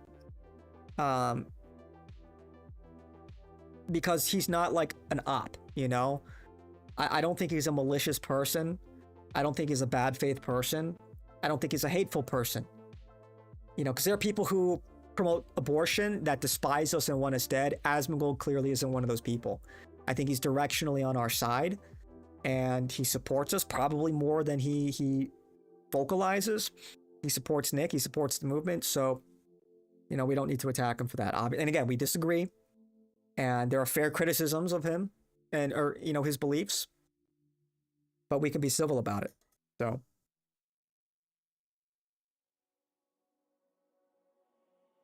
yeah.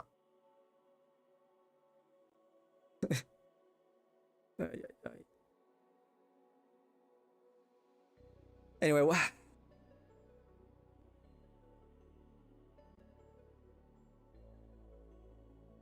Asmongold will promote / vote for Vance, but yeah, he's still a good guy. I believe he's just misguided on a few topics. Oh, I 100% agree. No, I don't disagree with that at all. And that is a bit of a problem. Don't get it twisted, you know? And that's why I think a conversation with Nick would be very good. And you know what happens after that, we can discuss. But I think we want to pull Asmongold further on our side. Everybody is on their own red pill journey, right? And we do have to take a step back and remember, like, they are running one hell of, like, let's just call it the Matrix. The Matrix is one hell of a machine. And I think we sometimes forget how powerful it is, how persuasive it can be, especially the consensus building. Consensus is one hell of a drug. You want to be on the quote-unquote winning team. You want to go, a lot of people are compelled by the majority opinion, what is popular. And so again, we have to take a step back sometimes and remember that. Don't risk it. What? Don't risk the conversation or the collaboration. I think it's worth the risk. I wouldn't obviously host it on Twitch. I think they should have it on like YouTube. I think Asmon also streams on Kick. Just have it on Kick. And I think Twitch could probably ban Asmon for stuff that happens off platform, but I think it would be a very valuable conversation.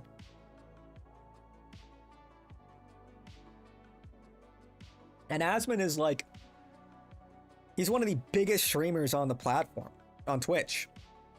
He regularly pulls like over 40,000 live viewers. I think he's got more viewers than Hassan. Like, Asmongold has just taken the fuck off. Like, he's like quietly just taken the fuck off. Like, as one of, maybe even the biggest streamer on Twitch. As far as politics goes. I mean, you know, maybe like, I don't know, like, I don't know if like Kai Cenat or like Speed, one of the like more normie streamers are bigger. But I think Twitch would be hesitant at this point to outright ban Asmongold. I think that would be like, I don't know if they're in a position to do that, because they are losing market share in the streaming industry, and I think banning Asmongold would be a huge blow to their platform. One, I'm not sure they can really survive. You know, I think that would just sort of accelerate their decline, because a lot of people are just going to follow Asmon over to Twitch, or not to Twitch, to Kick, and then Kick gets all the viewers for free, you know. So, you know, I don't know. Actually, it would be a good conversation, Nick and Asmongold. It would. I think it would be a very good conversation. I think it would be productive. You know what I mean? Like I think it would, and I think a lot of people would tune in. It would be a very popular collab, very popular. So.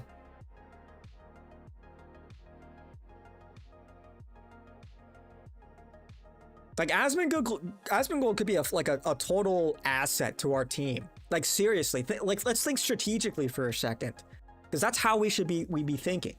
Like, obviously we have disagreements. Like, we shouldn't like attack people. We need to be strategic, you know. Obviously we have disagreements with Asmon, but we can pull him further on our side. He can be instrumentalized further. We have to recognize these opportunities. We can't shoot ourselves in the foot by sort of attacking everybody unprovoked. Also, that's not a good way to convince people either, you know? We need to have some tact, some humility. So.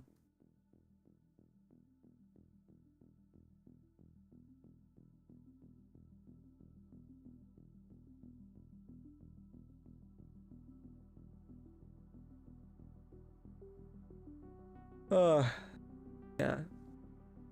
Actually, agree totally, bro. Excellent strategy, yeah. And again, and if you pay attention, this is why Nick has been so ascendant, is because he's just I know I'm glazing, that, you know, a lot of glaze, but he understands this. Whenever he goes on these shows, even ones that there have been like hostile back and forths with, he's always putting on his best self. He always does his best to be cordial and polite. Like that interview he had with Tucker, and we know what Tucker is, but that was like a very cordial, polite interview. Now, Tucker obviously snaked him after the fact, but that in and of itself, in isolation, was a very good conversation. Very good. Now, obviously, put it in the context, and like we don't like Tucker, and Tucker, you know, bad faith, all of that stuff. Don't need to relitigate the whole thing. But that's like the proper approach. That is 100% the proper approach. And then, and like, just to make it very simple, it's like, then people who are like, oh, I thought you were this hateful, evil guy. You're actually really nice and reasonable and likable, and, you know, maybe Nick Fuentes isn't, you know, the evil, bigoted Nazi devil incarnate that everyone says he is or whatever. And that's how you warm people up to it. And it's not to say that he's being facetious. That's just like really what this movement is it not? You know, you talk to Groypers, you know, more often than not, they're stand-up people, you know, you listen to a lot of the super chats, but, you know, obviously there are jokes. There's a lot of edgy humor, you know, and they're just, you know, God-loving, thoughtful people. Some of the best Americans. You know what I mean? And that's who we are. That is who we are.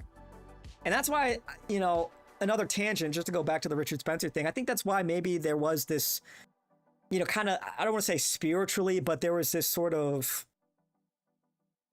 you know, sort of negative response to that with a lot of Groypers, but with Nick in particular, because that is like a mean-spirited attack that Richard had on Andrew Wilson's wife. That was uncalled for.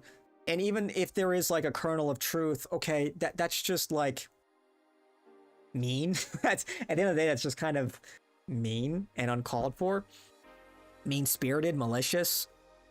Even if there was some truth to it, which maybe there is, I think that's really uncouth, and I don't think that's who we are, and I don't think we want that to be the representation of us. Like, we're just these mean-spirited people. I think that turns a lot of people off.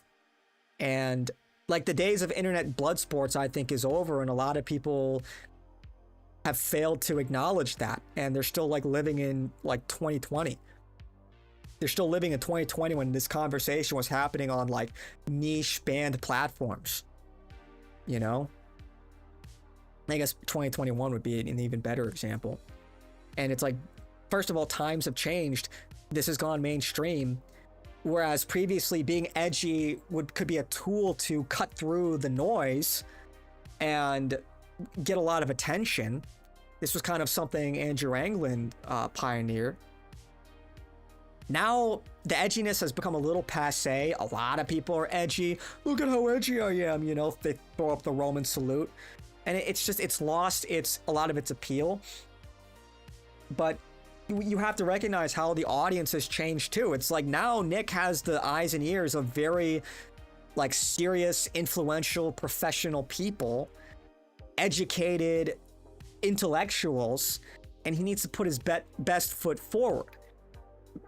And going on like a big live stream with you know, somebody like Tucker and being like, you know, Hitler-based fascist, like that's not gonna play well, obviously.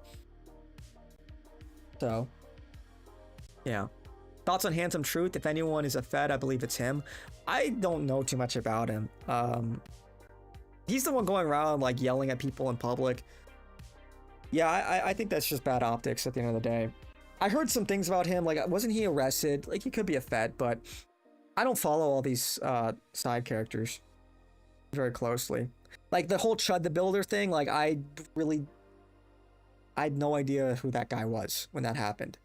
Like I heard the name, but I never watched his content. So like that, to me, yeah. So I don't really have an opinion on Handsome Truth. Either way, like we just should be professionals, you know? Like, I think we want the movement to be represented by people who would be allowed inside of the country club. You know what I mean? Like, aristocrat type people that are educated, that are wealthy, that look at some of this like impulsive, angry content, like with I don't know, some of the stuff I've seen from like, you know, like I guess what Chud the Builder is known for. I think it was Handsome Truth that was like yelling mud shark at that woman, and that just like offends polite society. And you have to remember, like, polite society, is that not the pinnacle of European society? When we think of like the greatness of European society, is it not like, you know, aristocrats, the people in the country club, you know, the people that are educated, that are well spoken, that are you know, very, very well mannered. That's what I think of. So problem is Tucker will never have Nick on again, probably. Well, the problem is Tucker is we talk about feds, that guy is a fed.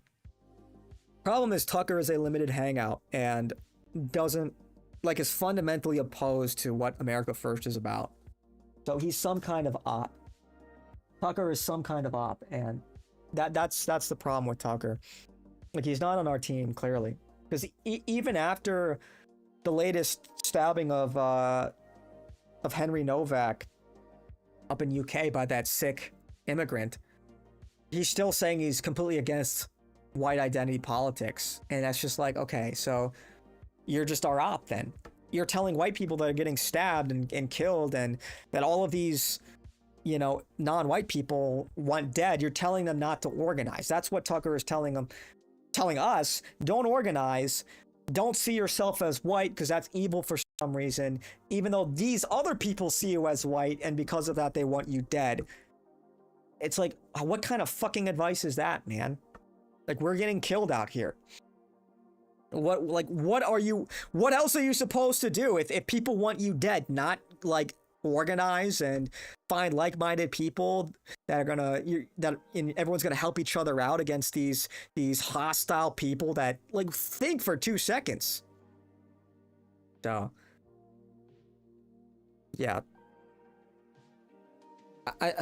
I think Tucker wanted to chum up to Nick to try and like siphon off some of his audience to lead them to a different conclusion that is not Nick's conclusion. He just wanted to he was doing it for, I think, for optical reasons, because he was running out of excuses to not have him on. If he's just a traveler asking questions, you know, okay, you're asking all these questions, you're talking to all these people, but you won't talk to Nick Fuentes. And like the heat was ratcheting up, so like, okay, we'll talk to him and we'll try to convince him, we'll try to get him on our side, we'll try to siphon off his audience, but lead them to a completely different conclusion than what Nick is concluding about these matters. So anyway, I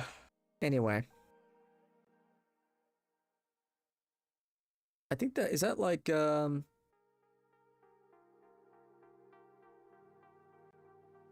yeah, Guild Wars 3 is coming out. At the for Horizons. Is this gonna be good? I remember playing Guild Wars 2 a long time ago. This could be fun. I never forget that Tucker used to wear a Jewish, Kabbalistic red string. Kabbalah bracelet for years. When he was on Fox News, yeah, he did. That was a little sus. Just all these little things that are weird, dude. Like, remember when he interviewed Conor McGregor? They did it in a Freemason lodge. Do you remember that? Like, obviously there's something up with Tucker, bro. There's clearly something up with them. I won't relitigate the whole thing, but yeah. If it was possible, Tucker's rep fell further after his comments on Novak's murder. I really, really hope people are starting to put 2 and 2 together, because dude, people need to like be more media literate, because they're like, well, I like Nick, I like what he's saying, but I also like Tucker. And it's like, how can you hear the case against Tucker and still like the guy, still trust the guy? It's like, well, I don't have to, I just like what he's saying. It's like, that's the fucking point, man. He's a propagandist. He's saying what you want to hear, but he's just kind of massaging you, you know, corralling you into a certain direction. Like, you shouldn't trust that guy. You think he would be effective if you disagreed with everything he said? Come on now.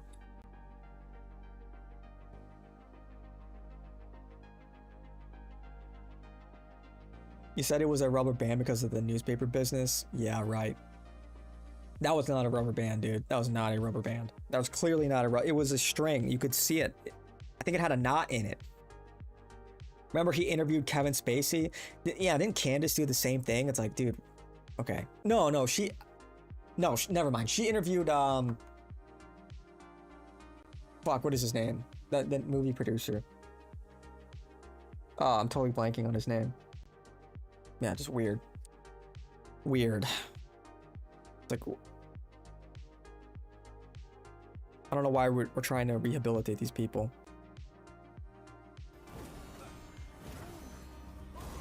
This game also looks cool. I really like the first Lords of the Fallen.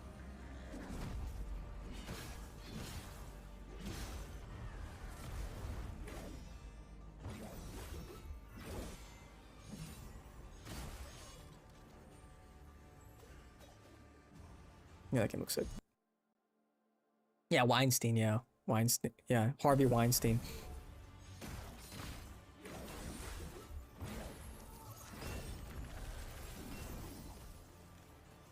Or I guess it's, yeah, Weinstein. Yeah. Yep.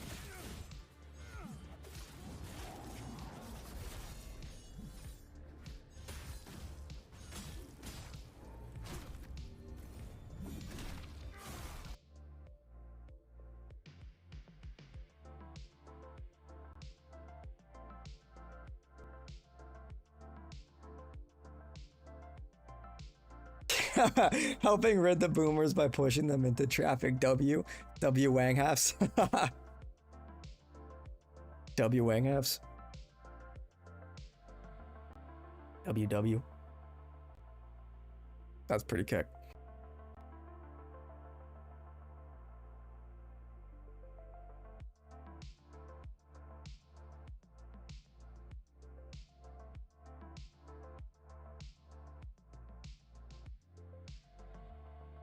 Bruh.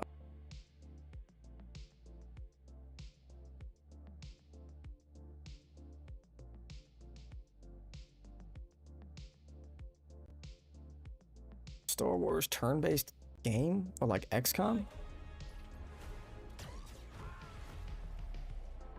I have to finish this Summer Games Fest. I don't know if you guys are interested in this. We are so dry on content. I know a lot of people aren't here for gaming, but that's kind of it. That's kind of like all there is today. It, like, literally, it's just like kind of silly drama that's ultimately inconsequential. Just, you know, and maybe it's indicative of where things might go in the dissident right.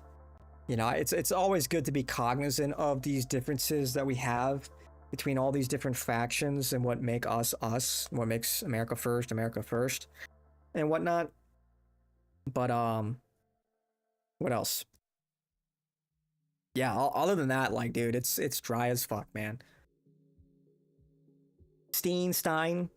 Well, technically, okay. I think Weinstein is Yiddish, if I'm not mistaken, and Yiddish has Germanic roots. And Germans would pronounce it Stein. So, I don't know if that's different for I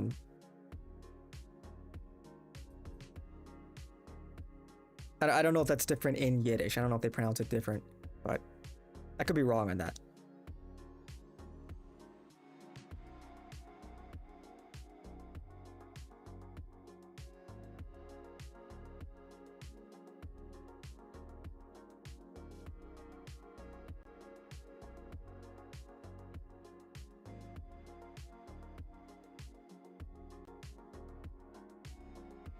That was enough.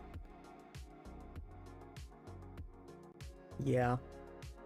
Off topic, but I do think one of the good things to come out of the next generation squad weapon program, which is the SIG Spear, right? The larger caliber, you know, 227 Fury round, is they have this hybrid cartridge with a it's copper and it has a steel cap, so it can handle higher pressures.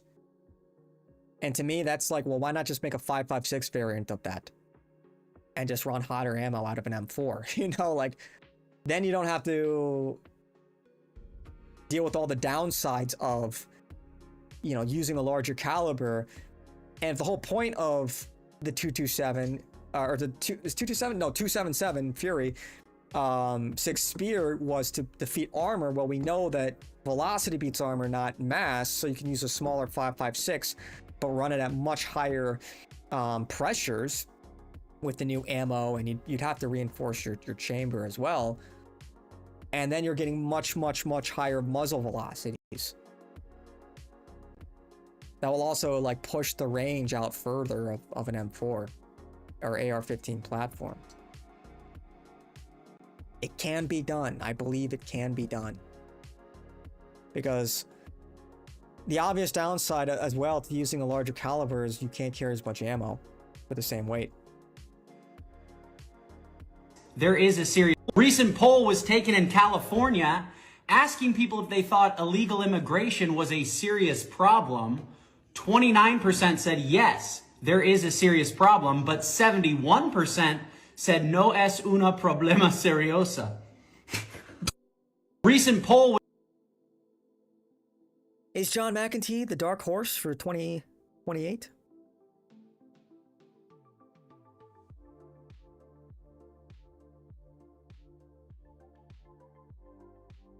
True.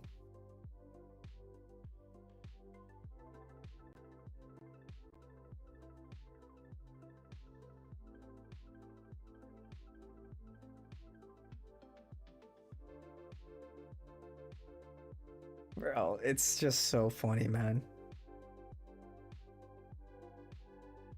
I'm so disappointed in Jake Shields. Yeah, that one, yeah, he is a disappointment.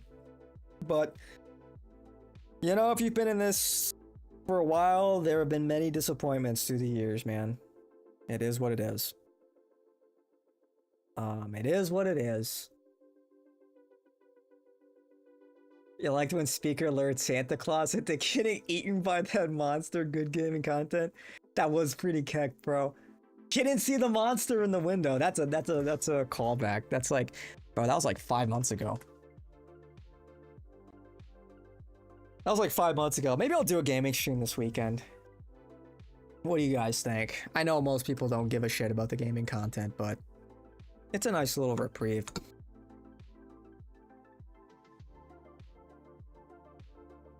Maybe I'll play like a horror game. Oh yeah, speaking of fresh and fit, it's like... What the fuck? We're gonna have to respectfully ask you to leave. Exit. You gotta exit to the left. Thank you for coming. You were great guest. Yes, thanks for coming on the show.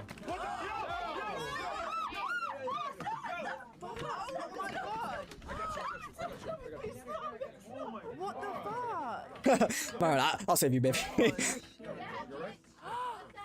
Oh my god.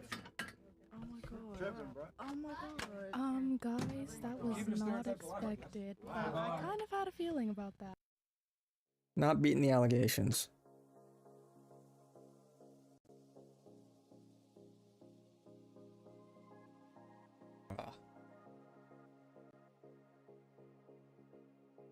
Well.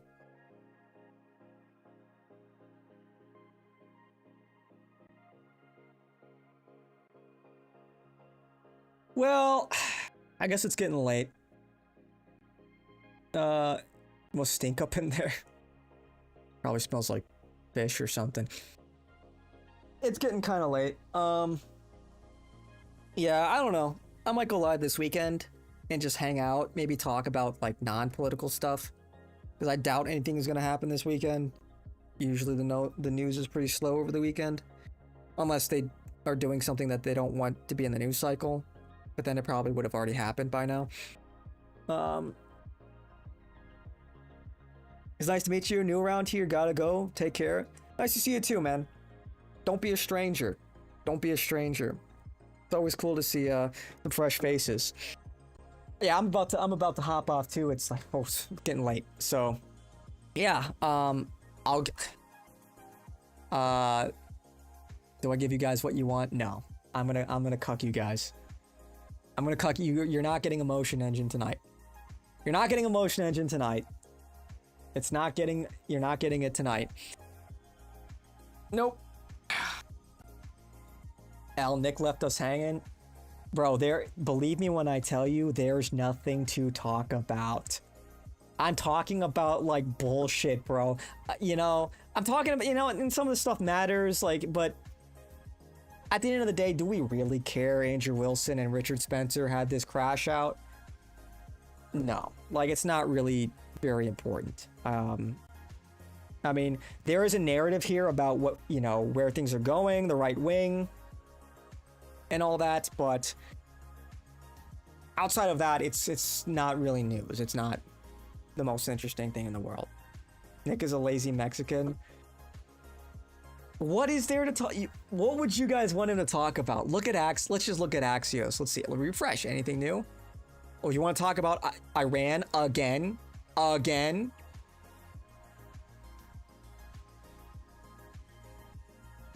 It's just like all sleeper shit, man. We are in the most brutal content drought, maybe in like the last 5 years, dude. I don't know.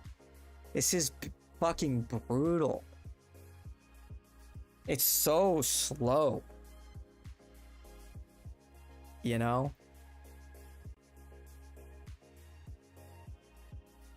At least, like, was it 2022? Or was it 2023? No.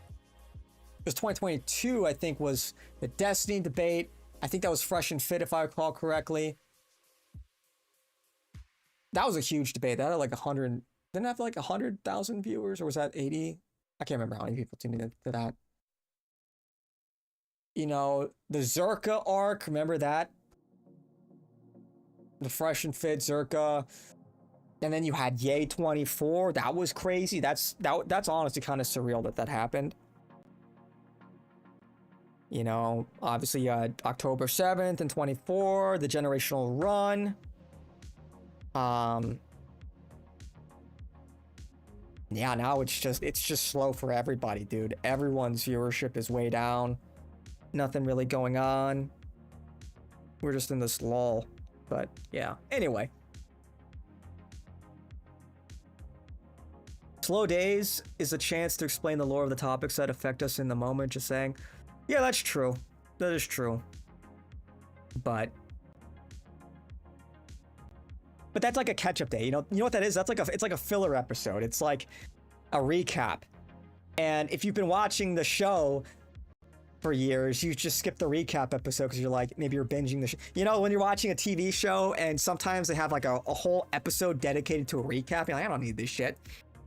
So that's kind of what I was talking. I did a little bit of that today, you know, sort of defining the different issues and people in the right wing. We'll talk a little bit about like Ethan Ralph and whatnot. The blood sports, internet blood sports days, the optics war between Nick and Spencer back in, what was it, 2019? Yeah, and then that was even before my time. So, anyway, guys, yeah, my voice still hurts. My voice hurting again. So I'm gonna get out of here. Yeah, thanks for hanging out. These days we need like a weekly or bi-weekly lesson on history so we know what to expect going forward and how our enemies are plotting against us. I mean, I don't know. Sometimes they just tell you. Sometimes, you know, you don't... Like, yeah, history is important, but it's like when Barry Weiss or like Jeremy Boring, like there was a reaction to this clip today. They'll just tell you what they're plotting. You know, they're not very, where is it? They're like, they're pretty mask off about what their intentions are, what they believe. You just kind of have to listen to the source. Just listen to what they're saying, and they'll tell you what they want to do. they'll tell you how they're moving. Yeah. So, anyway, guys. 07. Good night. Thanks for hanging out. God bless. Can we have some motion? No, not tonight. Not tonight. I'm cucking you guys. You know, maybe some other time. Jeremy, boring, glazed, Nick, glossed. That's a deep pull. Yeah, when Ben Shapiro said glossed instead of glazed, which, if I'm not mistaken, I think technically that works. One of the definitions of gloss, it might work. It's not ubiquitously used, like glaze is probably what he was thinking of, but it might. Don't correct me if I'm wrong, like, don't take my word for it, but I'm pretty sure that might actually technically work, even though it's not popular. He probably meant glazed. Anyway, guys, GN, good night. Take it easy and God bless.